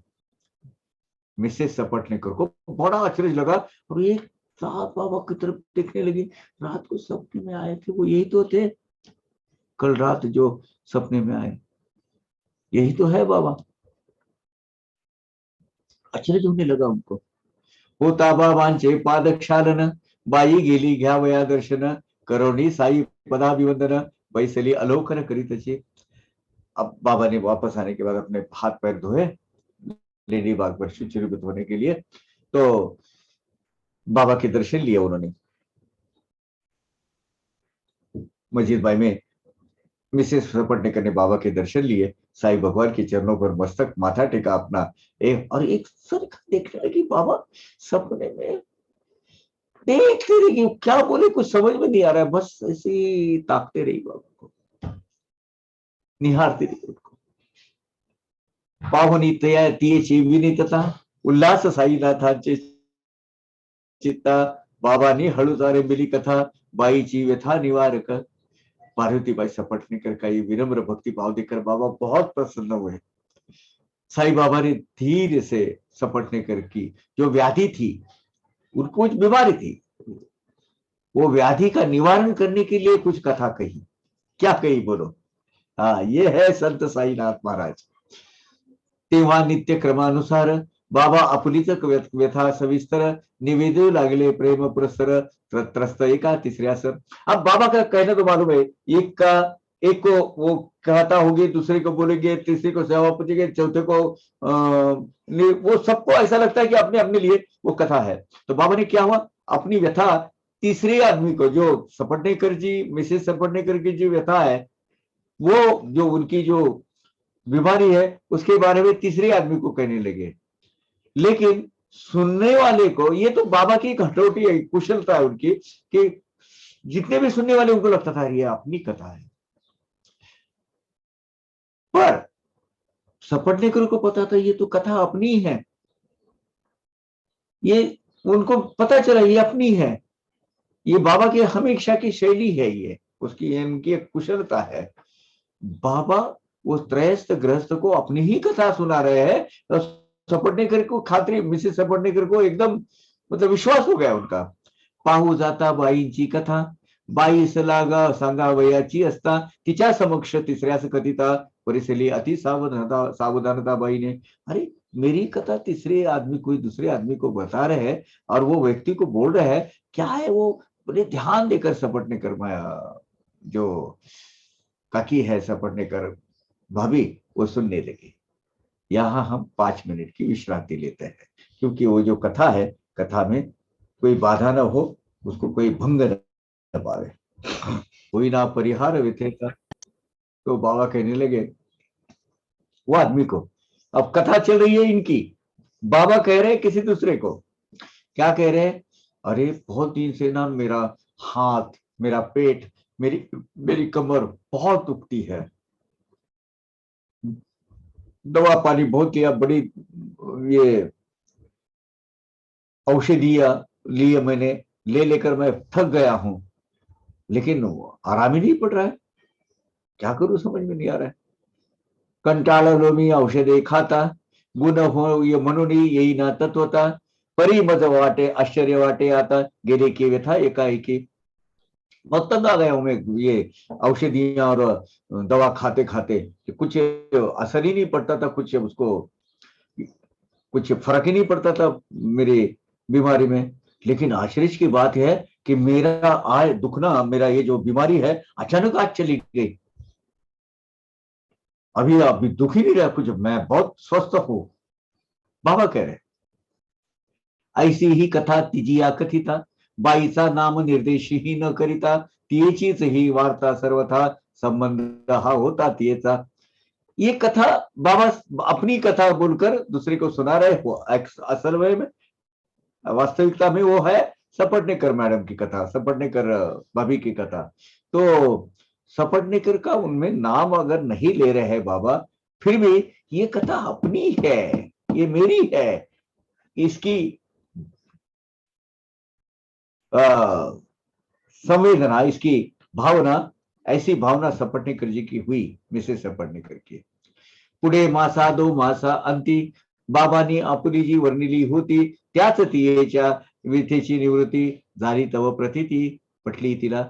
अब ये जो पहले कथा उसने मस्जिद भाई में बैठकर जो बाबा ने कहा था, सुनाई थी, बहुत दवा दारू ले रहे हो, औषधियां ले रहे हो, लेकिन खत्म नहीं हो रहा है, एक्चुअली उसकी व्यथा है बाबा ने, लेकिन अभी मेरी चली गई। लेकिन हुआ ऐसा ही, आगे चलकर ये दर्शन के बाद जैसे बाबा का आशीर्वाद प्राप्त हुआ, महीना 2 महीने के अंदर बाबा ने जो वर्णन किया हुआ था पूरा, मेरा हाथ दुखता है, मेरे पेट दुखता है, मेरी कमर दुखती है, सब खत्म हो गई, और बाबा के वो अमृतवाणी की अनुभूति उसको आ गई। पूर्ण झाली बाईची कामना, तव सपटनेकर घेती दर्शना, त्यांची पूर्वीले चलहट संभावना, बाबांनी पुन्हा केलीच। अब सपटनेकर फिर से बाबा ने ऐसे प्रसन्न होकर आशीर्वाद देकर मिसेस सपटनेकर का तो मतलब हो गए, इतने में सपटनेकर जी आ गए सामने, और बाई की तो इच्छा पूर्ण हो गई कि बाबा ने आशीर्वाद दिया कि इतने में सपटने करा गए। तो बाबा ने वही चल हट, 1 साल के बाद दृष्टांत देके बुलाया है, उसकी संभावना कर दी, चल चल हट बाजू में। अब ये पहले भी 2-3 बार चल हट, अभी भी आ रहा हूं इतने साल के बाद, वो अभी भी 1 साल के बाद फिर भी चल हट। बड़े अस्वस्थ हो गए सपटने करके। न कळे काय माझी चूक, धिक्कारे ती मद बाबा अचूक, नमस्कारिता एक उत्तर एक, बदला ठराविक तयांचे। मैं नमस्कार करने लगते ही बाबा चल हट बोलते, ये यही एक वर्ड बोलते हैं और मुझे धुतकारते ही। क्या है, मेरी क्या गलती हो गई, मुझे समझ में नहीं आ रहा है। बाबा बराबर वही बोल करके मुझे मेरा धिक्कार करते हैं, मुझे लानत है बोलते वो ऐसे ही, पर मुझे समझ में नहीं आता क्या है। ऐसे अनेक विचारों की तरह सपटने करके मन में मंडराने लगे। काय की माझे पूर्व अर्जित, मजवरीच का रागेजत, इतरापाशी माझी अदेखत, वर्तत अत्यंत प्रेमाने। मुझे मेरा क्या पूर्व संचित है, क्या पूर्व कर्म है मेरा, समझ में नहीं आ रहा है क्या मैंने पाप किया है। मुझ पर भी गुस्सा करते हैं, मुझ पर ही। बाकी इन औरों के पास ऐसा कुछ नहीं करते हैं, ऐसा वर्तन मेरे साथ ही करते हैं। ये क्या है, बाकी के लोगों के साथ में बड़े बड़े हंसते खेलते हैं, बैठते उठते हैं, लेकिन मेरे साथ ये काम हो रहा है, क्यों। पाहू जाता सांज सकाळी, बाबा पाशी अवघी मंडळी, आनंदे अनुभवित नित्य दिवाळी, माझेच कपाळी चलहट।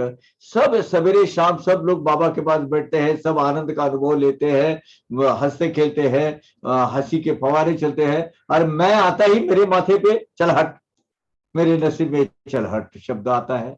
क्या भाई, क्या प्रॉब्लम क्या है। काही माझे कर्म विकोपा, गेले पावलो धर्म विलोपा, आश्चर्य झालो अनंत पापा, तेनेची ही अवकृपा मजवरी। मेरा कर्म भोग बोल सकते हैं और दूसरा क्या। धर्म भ्रष्ट होकर अनंत जन्मों के अनंत पातक वो अनंत जन्मों में हो गए, इसलिए मेरी ये अभी आलोचना हो रही है, मेरा ह्यूमिलेशन चालू है, मुझे इस तरह का बर्ताव बाबा की तरफ से मिल रहा है, शायद यही होगा, दूसरा क्या। आरंभी में बाबा विषयी होतो कुतर्की तैसा तो संशयी, तेनेच वाटले ऐसी उपायी, बाबा समझ ठाई पाणी। तो हाँ, मुझे एक समझ में आ रहा है। शुरू में मैं बाबा का निंदक था, वो सपटने करने अपना शेवड़े ने पूछा था, तो क्या बोला था, है ऐसे बाबा पर विश्वास रखता है, ऐसा कभी होता है क्या। वो बोले कि पास हो जाएगा, पास होएगा तो कुछ करेगा नहीं, ऐसा थोड़ा है। मैं अपना उस पर क्या कर रहा था, बाबा का निंदक बन गया था एक तरीके से। शुरू शुरू में मैंने जो बाबा के बारे में अनंत तर्क कुतर्क किए थे, अनंत विकल्प किए थे, वो वो बड़े चिकित्सा बुद्धि से उनको तरफ देख रहा था, अविश्वास दिखाया था, बड़ा संशय उनके बारे में व्यक्त किया था। तो इसीलिए बाबा शायद मुझे ये इस तरीके का आचरण मेरे साथ कर रहे हैं। बोले अब किसमें कुछ ना कुछ तो निकालना चाहिए, ये तो यही कारण हो सकेगा कि मैं बाबा का पहले एक विकल्प, बाबा के बारे में मेरे दिमाग में बहुत कुछ थे और मैंने आलोचना भी की थी, ऐसे बाबा के नाथ को लेके तो करता है शेवड़े वगैरह। शायद वही उसका परिणाम होगा, या अनंत जन्मों के मेरे कुछ पाप होंगे, इसके बाबा मुझे धुतकार रहे हैं। चलो थोड़ा सा तो शांत हो गया। म्हणून केला निज निर्धार, अनुग्रह बाबांचा होय तोवर, तेथेच वृत्ती ठेवणी स्थिर, रावे सुस्थिर मानसे। इसलिए वो ठाम निश्चय उन्होंने किया कि बाबा की कृपा होने तक मन शांत रखकर, चित्तवृत्ति यही स्थिर रखकर, यही शिरडी में रहने का।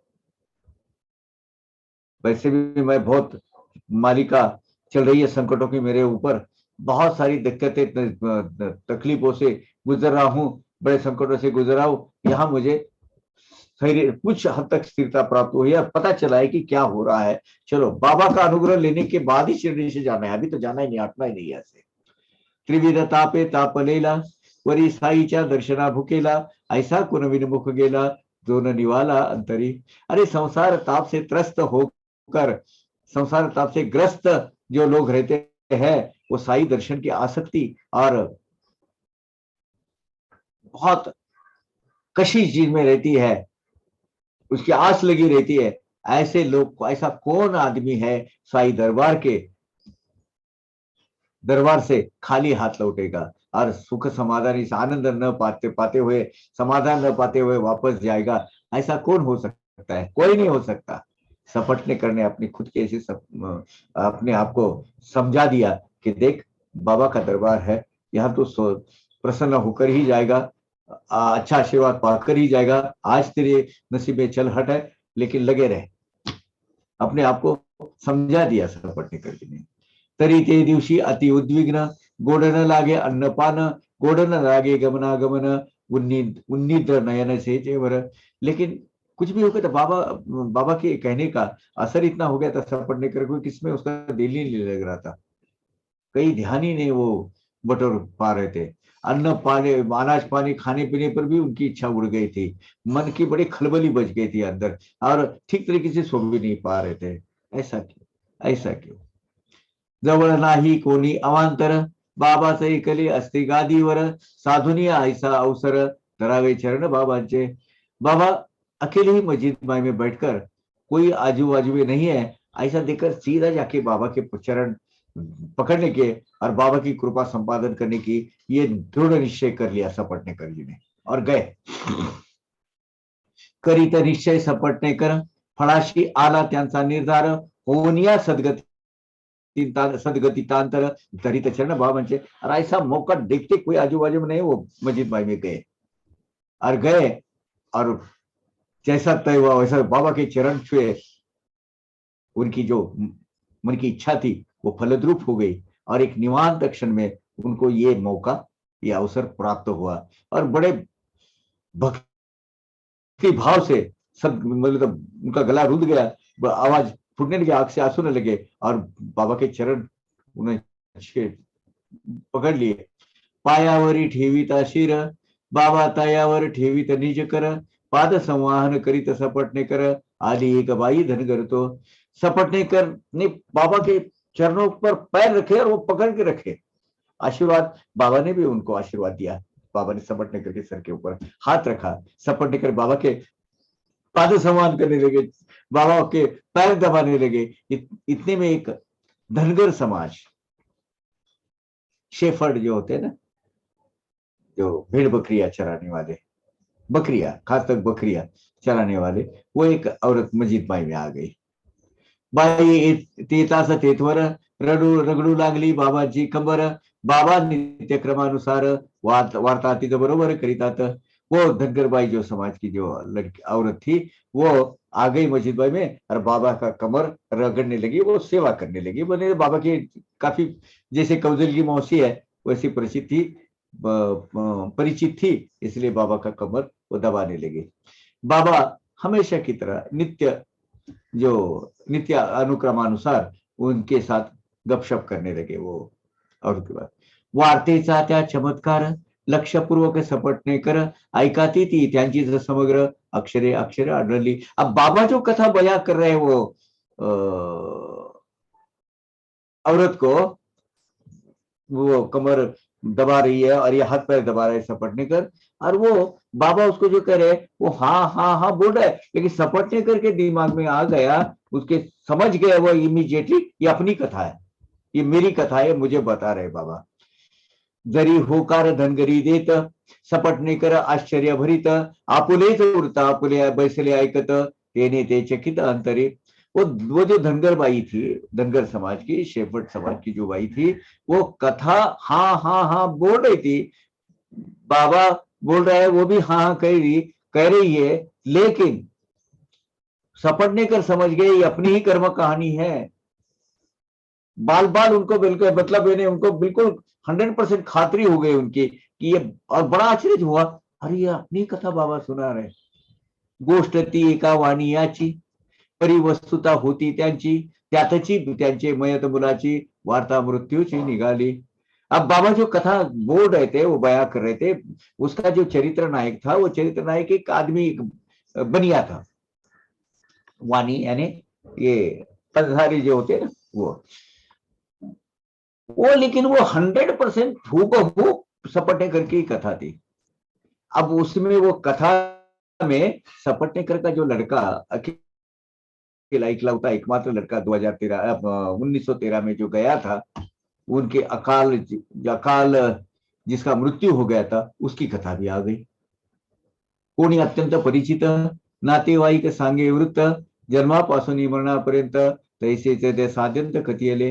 अब जैसा कोई परिचित आदमी या कोई अपने बहुत करीबी रिश्तेदार अपने जन्म से लेके आज तक की जो अपना हर एक घटना का साक्षीदार मानो हो, ऐसा मानो ऐसी ही तरीके से बाबा सपटने करके जीवनी छोटे छोटे डिटेल के साथ में बताना चालू कर दिया वो धनगर भाई को। बिल्कुल जैसे कि बिल्कुल हर एक चीज के वो बाबा साक्षीदार है। बाई लागी सांगती कथा, तिचा न कथेशी संबंध तत्वता, ती तो पिता पुत्रांची वार्ता, विषय सर्व था दोघांचा। अब बाबा वो धनगरबाई को जो कथा सुना रहे हैं, उसको उसका ये कथा के बारे में कुछ भी अंश मात्र भी संबंध नहीं था, क्योंकि वास्तविक में वो कथा सपटनेकर उनके लड़के के बारे में थी। असो ऐसी निज कथा, साई मुखे सपटनेकर आई कथा, परम विस्मय राहला चित्ता, बानली आग्रता साईपदी। साई मुख से अपनी खुद की जीवन हो गए, बड़े भाव अष्टभाव जागृत हो गए। सर्वांतरी बाबा नहीं बाबा सब जानते हैं, उनके प्रति आदर भाव बढ़ गया, साई पदों में उनकी निष्ठा बढ़ गई और एक भावुक भक्त बन गए सपटनेकर जी। वाटले तया मोठे कौतुक, बाबाला ही कैसी ठाऊक, परी जैसा करत तल आमलक, तेवी ते सकळे ग बाबांना। अब अपनी ही जीवन कहानी बाबा बड़े सहज भाव से बता रहे हैं। ये सुनकर उनको बड़ा आश्चर्य लगा, क्योंकि मेरा पूरा जीवन जैसे हथेली पर अपना वो अमला है, अमला रख के ऐसा हिलाते ना अपना, ऐसा न जाए उसका बैलेंस, इतना आसान तरीके से बाबा मेरी सब जीवन कहानी बता रहे। तो सर्वांतर्यामी जो बाबा है, उनको क्या, उनसे क्या छुपा हुआ है? बड़ा आश्चर्य हुआ है सपटनेकर जी को। ब्रह्मस्वरूप स्वये जापण, तयाचे विश्व कुटुंब जाण, किंबहुना विश्वची नटला पूर्ण, तीच ही खून साईंचे। साई स्वयं पर ब्रह्म स्वरूप है। सृष्टि के सकल प्राणी जात, जितने भी प्राणी मात्र है, यह उनका एक परिवार है। अपितु ये सकल सृष्टि में साई भगवंत ही भरे हुए हैं। साई ही सब जगह, साई का ही वास सब जगह है। इसी की साक्ष्य बाबा ने कथा के माध्यम से बता दी। एकात्मतेचा विस्तार, तोच की साईचा अवतार, तयास कैचे आप पर, स्वय सविस्तर जगरूप। ये प्रकृति से सकल जलजीव जो है वो सर्वश्रेष्ठ परमेश्वर के ही अंश है, और साई भगवंत वो परमात्मा का मानव रूपी अवतार है। इसीलिए साई खुद ही विश्व रूप विश्वंबर है। तो इसमें पर भाव कैसे रहेगा? मैं तुझा भाव कैसे रहेगा? विनटला जो परम पुरुषा, तया कैची द्वैत भाषा, दृष्टा दर्शन अथवा दृश्या, नातळे आकाशा जनुलेप। अब खुद ही परमात्मा परमेश्वर साई रूप सगुण साकार रूप में, साई रूप में सगुण साकार रूप लेकर प्रकट हुआ है, उसमें आप पर भाव द्वैत भाव कैसे होगा? आकाश, उसको भी आकाश के जैसे इतना बड़ा वस्त्र या उसको अपने मिट्टी में समाने वाले इतना बड़ा ताकत जो बाबा रखते हैं, तो उसमें बाबा के पास ऐसा द्वैत भाव हो नहीं सकता। उसमें दृष्टा जो है, दर्शन है और दृश्य स्वरूप, इसका पूरा ये जो त्रिपुटी है वो एक होकर लक्ष्य केंद्रित करना चाहिए, और वो बाबा की तरफ वो कर रहा था। सपटनेकर जी सुन रहे थे पूरा, ये तो भगवान का अवतार है, इसका दूसरा तो कोई है नहीं है। क्योंकि मेरा पूरा जीवन कहानी जब मानो एक चिर परिचित, मेरी माँ इतने डिटेल्स नहीं बोल सकती है, मेरे पिताजी इतना डिटेल्स नहीं बोल सकते, इतना बाबा बोल रहे हैं। बाबा महान अंतर्ज्ञानी, ऐसे येताच तयांचे मनी, बाबा काय तया लागुनी, वदले ते सज्जनी परिचयचे। बाबा महा अंतर्यामी है, अंतर्यामी अपने दिल की पूरी बात जानते हैं। तो ऐसी सपटनेकर की पूरी दृढ़ श्रद्धा हो गई। इतने में बाबा वो सपटनेकर को क्या कहा बाबा ने, ये आप सुन लीजिएगा, ये इसका सही मर्म है, वर्म है ये कथा का। बोट दाखोनी तया समोर बाबा साश्चर्य काढिती उद्गार, मारिले म्हणे मी याचे पोर, आरोप मजोर हा ठेवी। इतने में वो एक ट्विस्ट दिया बाबा ने, सपटनेकर की तरफ उंगली निर्देश किया, हाँ ऐसी उंगली दिखाई और बोले ये मुझ पर आरोप कर रहा है कि इसका लड़का मैंने मारा है, ये मुझे दोष देता है कि इसका लड़का मैंने मारा है। मी लोकांची पोरे मारितो, का हा मग हा का मशिदी येऊन रडतो, बरे मी आता ऐसे करीतो, पोटाशी आलितो पुत्र त्याचा। मैं इसका लोगों के बच्चे मारने के लिए बैठा हूं, ये समझता है मैंने इसका बच्चा छीन लिया है, मैंने इसका मारा है। सही में सपटनेकर की भावना क्या थी, भगवान ने मेरे साथ ऐसा क्यों अन्याय किया, भगवान ने मुझे दिया हुआ ऐसा वापस लिया, भगवान बड़ा निष्ठुर है, भगवान के पास कुछ ये नहीं है, ऐसा होता तो मेरा लड़का क्यों लेता। मैं क्या बाबा, मैं क्या लोगों के बच्चे मारता हूं, अगर हाँ मारता हूं, मैं मारता हूं ना, तो क्यों मस्जिद में आके अब मेरे पास रोता है। बाबा फिर बोले, देखो दया भाव, करुणा भाव, क्षमा भाव कैसा होता है। ठीक है, अभी मैं ऐसा करता हूं, ये जो पुत्र उसने गंवाया है ना, वही पुत्र उसके भारिया के, उसके पत्नी के कोख में फिर से जन्म देता हूं उसको, फिर से उसके घर में वो धर्म पत्नी उसकी गर्भवासी होगी और वो हो जाएगा। मैं अब मस्जिद भाई में बैठकर लोगों के बच्चे मारता हूं, अगर मैं इसका बच्चा मारा हूं तो ये क्या मस्जिद भाई में क्यों आखिर होता है। ठीक, मैं ऐसा करता हूं, अभी वही बच्चा जो मरा है उसी के घर में पैदा करवाता हूं। जैसा मेलेला रामदास दिला माघारा त्या बाईस, तैसाच प्रश्न त्याची मुलास, आणि तुम्ही पोटास त्याची। अब ये जो ओवी है, ये बड़ी सोच विचार करने लगती है। रामदास नाम का एक लड़का, एक औरत थी, उसका लड़का बाबा ने पुनर्जीवित किया था और उसको वापस दिया था, लेकिन इसका उल्लेख कहीं भी नहीं मिल रहा है।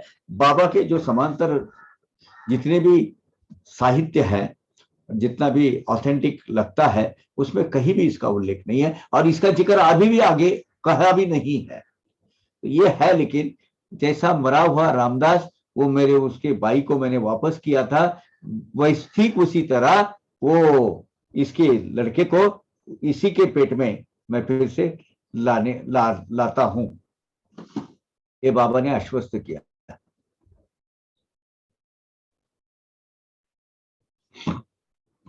ये जरा सोच लें, लेकिन ऐसी बात तो हुई है, एक ही ओवी में कहा है बाबा ने, ऐसे ऐकूनी सपटनेकर तिष्ठत लावूनी बाबांकडे नजर, ठेवूनी त्यांच्या मस्तकी कर, बाबा त्या धीर देतात। सपटनेकर ने बाबा का ये सुना और बड़े भावुक हो गए, और बाबा के चरणों पे अपना मस्तक रखकर सपटनेकर को बाबा ने पूरा आशीर्वाद दिया, बेटा सुन, म्हणती हे पाय पुरातन फार, जाहली तुझी काळजी दूर, पूर्ण भरोसा ठेव मजवर, कृतार्थ लवकर होशील। चिंता मत कर बेटा, तू जो मेरे आश्रय पे आया है, मेरे चरणों में जो दर्शन ले रहा है, पूरा सरेंडर हुआ है, शरण आया हुआ है, ये जो पैर है ना, ये जो है पैर, ये बहुत अनादि अनंत प्राचीन और सनातन है। अब तुझे चिंता करने की कोई जरूरत नहीं है, तेरी संकटों की मालिका खत्म हो गई, तुझे पर जो आए ये जो संकटों के बादल जो मंडरा रहे वो भी खत्म हो गए, और मुझ पर भरोसा रख, तेरी सब चिंताएं मैं दूर करता हूं, जल्दी ही तेरी सब इच्छा आकांक्षाएं पूरी हो जाएगी, कृतार्थ कल्याण हो जाएगा तेरा, चिंता मत कर। ऐसा भरसक आशीर्वाद बाबा ने दिया सपटनेकर जी को। करीत असता पाद संवाहन, परिसता बाबांचे मधुर वचन, सपटनेकर सदगतीत नयन, पदाभिवंदन करीत। क्या आनंद हो गया होगा बाबा का सुनकर सपटनेकर को, क्या बोले, बाबा की पैर दबा रहे, और बाबा ने पूरा अपना जीवन की कहानी तो बताई दी, सब मतलब प्रॉब्लम भी बताया और उसका ऊपर हल भी बताया और ऊपर से आशीर्वाद भी दिया। बड़े सदगत भाव से बाबा का दर्शन लेने के बाद बोले बेटा तो सही चरणों में आया है, प्राचीन बहुत प्राचीन सनातन पुरातन पैर है, अभी तेरी सब चिंताएं दूर हो गई, तेरी आशंकाएं सब दूर हो गई, अभी तुझे पूरी तेरी इच्छा आकांक्षाएं पूरी पूरी हो जाएगी। और बाबा क्या हो गया वो आदमी का, आप जरा कल्पना कीजिए, बाबा के चरणों में वैसा पकड़ के आंख से आंसू आ रहे हैं और बड़े अष्टभाव जागृत हो गए हैं, कुछ भी नहीं सोच रहा है, बस शांति से उसने अपने आंख से पानी जो टपक रहा है वो चरणों पर अपने आंसुओं को उसने रास्ता कर दिया। आले अष्टभाव दाटून नयनी आनंदाश्रु जीवन तेने बाबांचे पादक्षालन प्रेमे प्रक्षालन मग केले। अष्टभाव जागृत हो गए, आंख से आंसू आने लगे, वो आंसू से ही बाबा के चरण को जैसे अभिषेक करने लगा वो, और बाबा के चरण से वैसे करते, और वही बाबा के चरण वो अपने आंसुओं से धोना धो लिए ऐसा ही समझ लीजिए। और वही फिर उन्होंने बाबा के चरण लिए, पानी अपना वो थाली रखी, उसके ऊपर बाबा का चरण धुए और वो तीर्थ प्राशन किया उन्होंने, और बोले महाराज आप सर्वांतर्यामी परमेश्वर भगवान हो, सर्वश्रेष्ठ जो शक्ति है विश्व की नियंत्रण शक्ति यह आपको। पुन्हा बाबांनी मस्तकी हात ठेवुनी म्हणाले बसावे स्वस्थ, तेव्हा सपटणे कर बिराडी परत आले आनंदित मानसे। फिर बाबा ने उनके सर पर आशीर्वाद रखा। अभी बोले शांत बैठ, तेरी चित्तवृत्ति सब शिथिल कर ले, शांत कर ले, अभी तेरी सब चिंताएं दूर हो गई, किसी तरह की चिंता मत कर। ऐसा भरपूर भरपूर आशीर्वाद लेकर सपटने कर अपने जहां बैठे थे, जहां वो रुके थे, साठेवाड़ा में हो दीक्षित वाड़ा में होंगे, वहां वो वापस आ गए और बड़ा आनंद प्राप्त किया उन्होंने, बड़े आनंदित हो गए। नैवेद्याची केली तयारी, देवनिया निज युवती करी, पूजा आरती जाहल्यावरी ताट ते सारी तर बाबा पुढे। नैवेद्य किया बाबा के लिए, घर में पूरा खाना बनाकर सब बनाया और अपने भारिया के हाथ में, अपने निज कांता के हाथ में, अपने पति के हाथ में वो आरती की सब तैयारी होने के बाद बाबा के सामने वो नैवेद्य की थाली रखी उन्होंने। तो वो 12 की आरती होती थी, उसके बाद सब लोग खाने के लिए बैठते थे अपने प्रमुख भक्तगण के साथ बाबा मस्जिद माई में। तो बाबा के सामने उन्होंने थाल, जो नैवेद्य के जो थाल है वो रख दिया।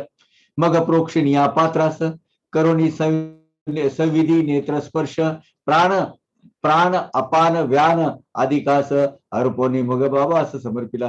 वो थाल ली उन्होंने, वो पूरा वो आहुति दे दी उनको, और बाद में पंच प्राणों को आह्वान करते हैं ना, ओम प्राणाय स्वाय अपानाय स्वाम व्यानाय साय समानाय स्वाम उदानाय स्वाम, सब करते हैं ना, वो सब कर दिया उन्होंने।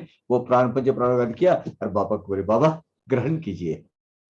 मग अनुसरुणी नित्यक्रमास बाबांचा होता हस्तस्पर्श स्वीकारिता नैवेद्यास वाटाला हर्ष सब सपटने करा। फिर सपटने करके हाथ से जो बनाया हुआ जो विविध व्यंजनों से भरा हुआ वो थाली है बाबा को अर्पण की।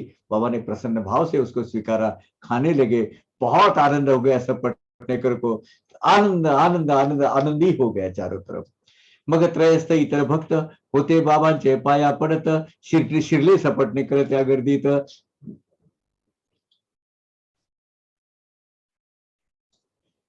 पुनश्च नमस्कारित त्वरेने।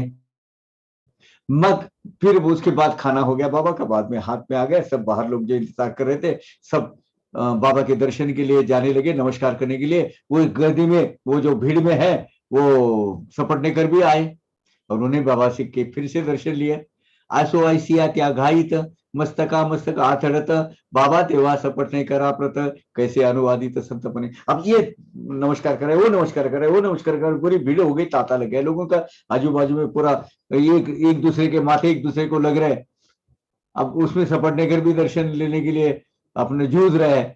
तो बाबा बोले सपटनेकर को, क्या बोले, बहुत शांत से बोले, क्या बोले, बोले अरे कशाला वारंवार, अपने सबके लिए है ये।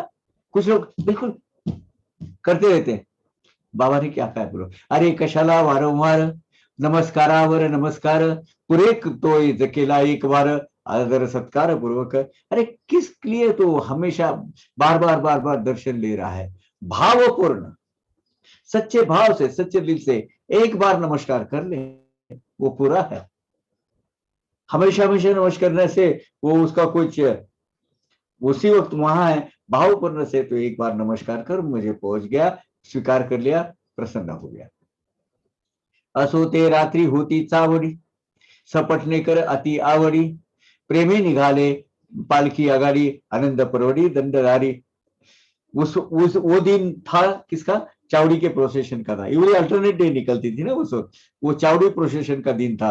तो चावड़ी के जो परिक्रमा है उसका दिन था। चावड़ी के प्रोसेशन में सपटने कर उन्होंने बड़ा भाग लिया और उन्होंने वेत्रधारी, वो जो दंडधारी है ना, दंडधारी बन गए और आनंद से बाबा के जो चावड़ी परिक्रमा में उन्होंने भाग लिया उसमें। असो ही चावडी मिरवणूक, श्रोतया पूर्वीचा आहे ठाऊक, तरी पुनरुक्ती आवश्यक, विस्तारकारक वर्जियली। अब श्रोतागण को ये चावड़ी का जो वर्णन है, चावड़ी परिक्रमा का जो निकलता है परिक्रमा, वो सबको पता है। हमने मेरे ख्याल से 37-38 चैप्टर में हमने पढ़ लिया उसको। तो ग्रंथ का विस्तार फिर से ना हो, इसलिए फिर से उसको वो दोहराता नहीं हूं मैं, वो टाल देता हूं। असो पुढे ते रात्रीला ही बाबांची अगाध लीला, बाबा दिसले सपटणार कराला, जरूर पांडुरंगालाच पाहतो। वो रात को सपटनेकर को बाबा ने और एक लीला दिखाई। बाबा ने सपटनेकर को उसी रात में पांडुरंग के रूप में दर्शन दिए। समझिए, दासगणों को दिए थे और इनको भी पांडुरंग विष्णु भगवान के रूप में दर्शन दिए उन्होंने। उसी रात एक लीला और दिखाई। असो पुढे मागता आज्ञा, जेवण जावे घेताली अनुज्ञा, न करिता इतकिंचित अवज्ञा, निघाले मग दर्शना जाताना। खैर आगे बाबा की आज्ञा मांगी कि हम क्या वापस जाना है। तो बाबा ने कहा पहले खाना खाओ बाद में जाना। तो बाबा ने जो आज्ञा दी, उसका पालन हुआ। सपेटने करनी बाबा की आज्ञा के अनुसार भोजन किया और फिर अब अपना अलविदा कहने के लिए बाबा के पास गए। मुझे अभी आशीर्वाद दीजिए, हम प्रार्थना करते हैं, वापसी की यात्रा शुरू कर देते हैं। इतक्यात मग त्यांची यमना, एकाएकी उठली कल्पना, आता बाबा आता मागता दक्षिणा, ती मी पूर्विनार कैसे नहीं। इतने में जाते वक्त बाबा दक्षिणा मांगते हैं, या हम दक्षिणा देना चाहिए, लेकिन मेरे पास तो अभी जाने के लिए उतने ही पैसे हैं। बाबा ने दक्षिणा मांगा तो मैं क्या, दक्षिणा मांगी तो मैं क्या करूंगा? मेरे नदी के पैसे तो पूरे खत्म हो गए हैं। अब गाड़ी का जो भाड़ा है उसके लिए मेरे पास उतने ही पैसे हैं, तो मैं दक्षिणा कैसे दूंगा? अभी पैसे गाठीच होते ते सरले, गाडी भाड्याचे पुरतेच उरले, दक्षिणा दे जर बदले, उत्तर ठरविले मनाने। तो अभी सिर्फ किराया जितना लगेगा प्रवास का, उतना ही खर्चा का, उतने ही पैसे मेरे पास बचे हैं। अब बाबा ने दक्षिणा मांगी तो क्या जवाब दूं? ये पहले से तय कर लिया उन्होंने और दर्शन को चले गए। मागावयाचे आधीच द्यावा, रुपया हाती एक ठेवावा, पुन्हा मागता आणखी अर्पावा, नाही म्हणावा तया पुढे। अब बोले तय कर लिया, वो बगैर मांगे ही 1 रुपया हाथ में रख देने का, अगर मांगे तो और 1 रुपया देने का, उसके आगे अभी खत्म हो गए बोल देने का। तो उन्होंने वैसा ही किया। गए, दर्शन को गए, पहले 1 रुपया रखा, अगर मांगा तो और एक बार दे देंगे, ऐसा सोचा। तो अगर बाकी का तो पैसा रेल्वे के लिए चाहिए। अग्निरथाचे भाड्यासाठी, आवश्यकतेची ठेविले गाठी, ऐसे बाबाचं सांगावे स्पष्टोक्ती, ठरवणी भेटीस ते निघाले। अब बचा हुआ पैसा जाने के लिए मैंने रखा है, वो रेल के किराए के लिए, ऐसा स्पष्ट रूप से बाबा को बोलने का। क्योंकि वहां क्या था, बाबा वो दक्षिणा अगर जिसका जो लेना होता है बाबा को तो लेते थे। तो ऐसा तय कर बाबा के दर्शन को गए, अपना वापसी यात्रा की इजाजत लेने के लिए। पूर्वीला कृत निश्चयानुसार रुपया एक ठेविता हातावर, आणिक एकची मागितला त्यावर, देता ते भरपूर अनुवाद दिले। आश्चर्य की बात यह है कि जैसे सपटनेकर जी ने सोचा था, ठीक वैसा ही बाबा ने किया। पहले उन्होंने 1 रुपया दिया, बाबा ने फिर से बोला और 1 दे, और उतना ही दिया और प्रसन्न रूप से उनको जाने की परमिशन दे दी। अंतर्यामी है बाबा, सब जानते हैं।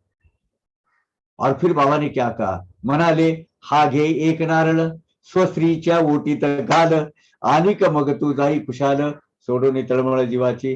फिर बाबा ने एक नारियल लिया हाथ में, श्रीफल लिया और बोले ये नारियल ले ले और अपनी स्वस्त्री के वो जो ओटी भरण होता है उसमें डाल दे और स्वस्थ चित्त होकर अपने गांव में वापस जा, सब तेरा कुशल मंगल हो जाएगा, ऐसा आशीर्वाद दिया। पुढे जाता महिने 12 पुत्र आला त्यांची उदरा, घेऊन 8 मासाची अलिपुरा, आली ती मागाला दर्शना, पार्वती वेळ सपटने करने। उसके बाद साल भर के अंदर ही में 12 महीने के बाद उनको उनको पुत्र प्राप्ति हुई और वो लड़का जब 8 महीने का हो गया उसको लेकर बाबा के दर्शन को लिए वो आ गए बाबा के। मुलगा घातला बाबांचे चरणी, काय संतांची नवल करणी, मग ती दोघे जोडणी पाणी, करीती विनवनी ती परिसा। दोनों पति पत्नी, वो जो लड़का है, बाबा ने कहा था वही लड़का मैं तेरे पास लेके आऊंगा, वो लाया, वो उनके चरणों में दिया, हाथ जोड़ के नमस्कार किया और बाबा को नम्र से विनती की, या उपकारा साईनाथा, केवी वितराई व्हावे आता, आम्ही काहीच वेळेना कामा काहीच कळेना सर्वता, ठेवी तो माथा चरणावर। वाह महाराज, आपकी कृपा आशीर्वाद से हमको ये पुत्र रत्न प्राप्त हुआ है, आपके उपकार से हम कैसे उतराई हुए, यानी कैसे वो वापस करे, क्या करे, हमें कुछ नहीं समझ में आता। बस हम पूर्ण तह दिल से आपको शरण है प्रभु, आपके चरणों में माथा, 2 हाथ और 1 माथा, बस यही हम कर सकते हैं, इसके आगे हम क्या कर सकते हैं प्रभु।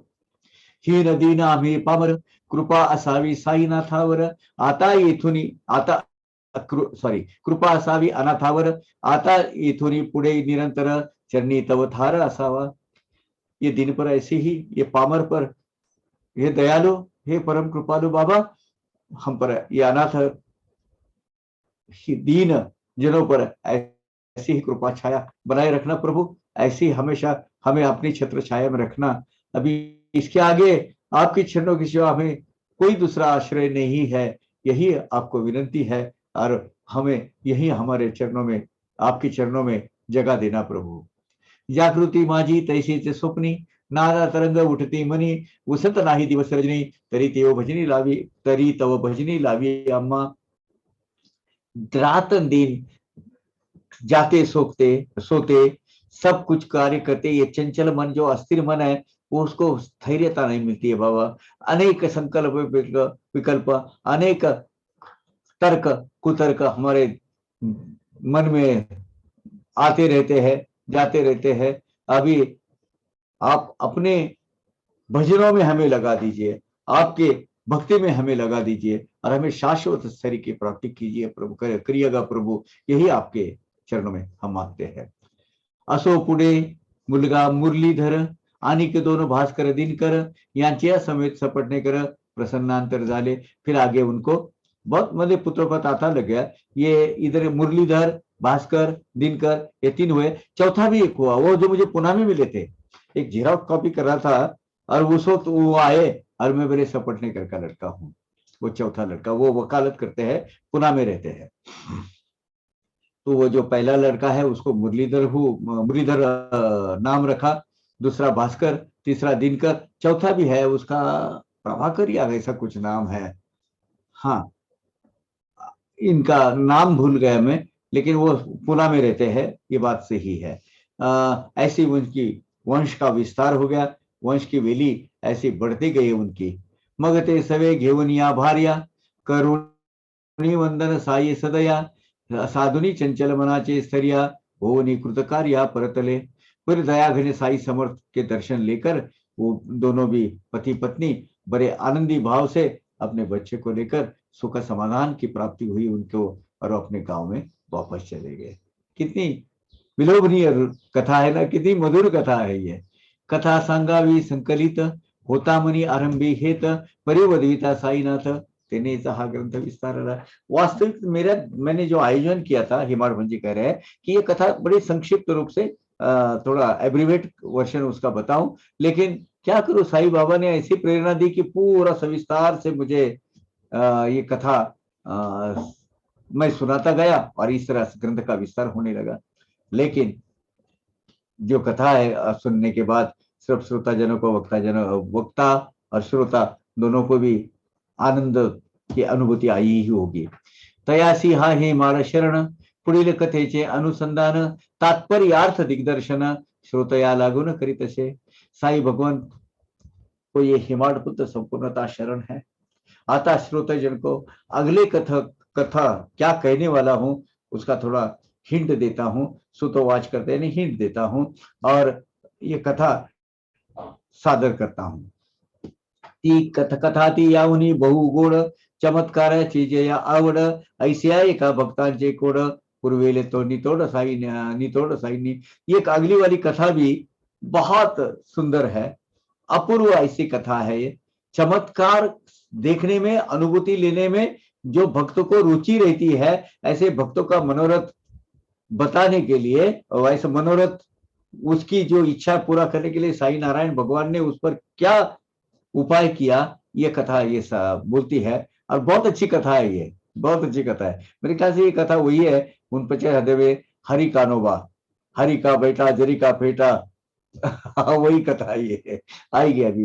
लोक वर्णिता साईंचे गुण, दोषदर्शी देखे अवगुण, स्वयं स्वार्थ परमार्थ परायण, दोषैक दर्शन हेतु मनी। अन्य जन जो साई भगवान के गुणगान साई माँ वर्णन करते हैं तो कि वो वर्णन के अंदर के दोष दिखाने में जो तत्पर रहते हैं, परमार्थ लव मात्र भी जिनमें नहीं होता है, ऐसे अत्यंतिक स्वार्थी हेतु ऐसे कुतर्की लोग साई भगवान के भक्ति में दोष दिखाने का ही अपना एक काम वो करते रहते हैं। फॉल्ट फाइंडर्स जो लोग रहते हैं, ऐसा हेतु मनवर धरकर शिरडी में जो आया था, ऐसे भक्त की ये कथा है। वही कथा है हरि कानोबा की। असतील साई बाबा संत, तरी ते मज देतील प्रचित, मजला अनुभव आलिया विरहित, मी त्या किंचित मानिना। साई बाबा भले महान संत हो गए, मुझे उसकी प्रचिति आने के बगैर मैं वो मानने वाला नहीं हूं, मैं उनका श्रेष्ठत्व मान्य करने वाला नहीं हूं, ऐसा दूषित भाव मन में रखकर वो आई हुई कथा है। ये स्वामी की कथा एक है, उसका नाम क्या, वो बद्रीनाथ केदार के उधर वो जो मिले थे स्वामी, उसकी भी ये कथा इसमें होनी चाहिए। दो कथा है इसमें। केवळ परीक्षा पहावयास गेली याची ही इच्छा पुरत, हीच कथा पुढील अध्यायात श्रवण करत श्रोते। साई भगवान की कैसी इम्तिहान लेने के लिए, उनकी सत्यता देखने के लिए जो लोग जाते हैं, ऐसे भक्तों की भी इच्छा बाबा कैसी पूरे करते हैं। हाँ, कुछ अनुभूति आएगी, हमको आएगी तो ये करेंगे। कितने बड़े बाबा देखते हैं ना, ऐसी जो ऐसी भावना मन में रखकर जो लोग आते हैं, उनकी भी बाबा कैसी उनका समाधान करते हैं, इस आशय की ये कथा है। कथा सोमदेव स्वामी की कथा होगी, वो सोमदेव, अभी याद आया मुझे। तो ये ऐसी कथा अगले अध्याय में 49 चैप्टर में वर्णित होगी। स्वस्ति श्री संत सज्जन प्रेरिते, भक्त हेमाड पंत विरचिते, श्री साई समर्थ सच्चरिते, साशंक भक्तानुग्रह करणं नाम अष्टचत्वारिंशतो अध्याय संपूर्णः। श्री साईनाथ अर्पणमस्तु। शुभं भवतु। संतों ने और सज्जनों ने प्रेरणा देने से प्रत्यक्ष शब्द रूप लिया हुआ साई सच्चरित के पवित्र पावन ग्रंथ का ये 48वां अध्याय, जिसका नाम साशंक भक्त अनुग्रह करणम ऐसा है। साशंकित भक्तों का अनुग्रहित कर, भक्तों को अनुग्रहित कर उनको प्रसन्न उन पर कृपा करना, ऐसा जो अध्याय है ये यहाँ समाप्त होता है। सद्गुरु साईनाथार्पणमस्तु। शुभम भवतु। सद्गुरु साईनाथ को यह अध्याय अर्पण हो, सबका कल्याण हो, सबका भला हो। ओम श्री साईनाथाय नमः। अभी आगे हम जो 5 अध्याय बाकी है, बड़े बड़े अध्याय है पूरे, और 49 तो खैर ठीक है, सीधा है। 50th अध्याय अध्यात्म से भरा हुआ है पूरा। जैसे छठवा, 10वां, 16, 17, 37, वैसे 50वां अध्याय है। शांति से एक एक एक एक लाइन सुनना है। 50वां अध्याय जल्दी समझता नहीं है। अभी उन 50 खत्म करेंगे, उसके बाद 50 विस्तार से लेंगे। अभी आपको समझ में आया? 15 मिनट 10 मिनट है हमारे पास। अभी समझ में आया कि साई सचरित कितना गहन, पूरा गहरा, उसमें गहराई कितनी है। एक सफल संपूर्ण जीवन जीने का माध्यम ये साई सचरित है। जैसे मैंने पहले आपको बोला था, अब समझ में आ गया होगा आपको। ओम साई राम। आज यहाँ हम खत्म करते हैं। अगला इसके बारे में किसी को कुछ कहना है तो प्लीज व्यक्त हो जाएगा, व्यक्त कीजिए अपने विचार। ओम साई राम। वीरेंद्र, ये है ना? हाँ, हाँ, ये है, ये महादेव सपटनीकर जी है। ये, सॉरी, हाँ, ये, और उनके बाजू में है, ये पार्वती बाई सपटनीकर जी है।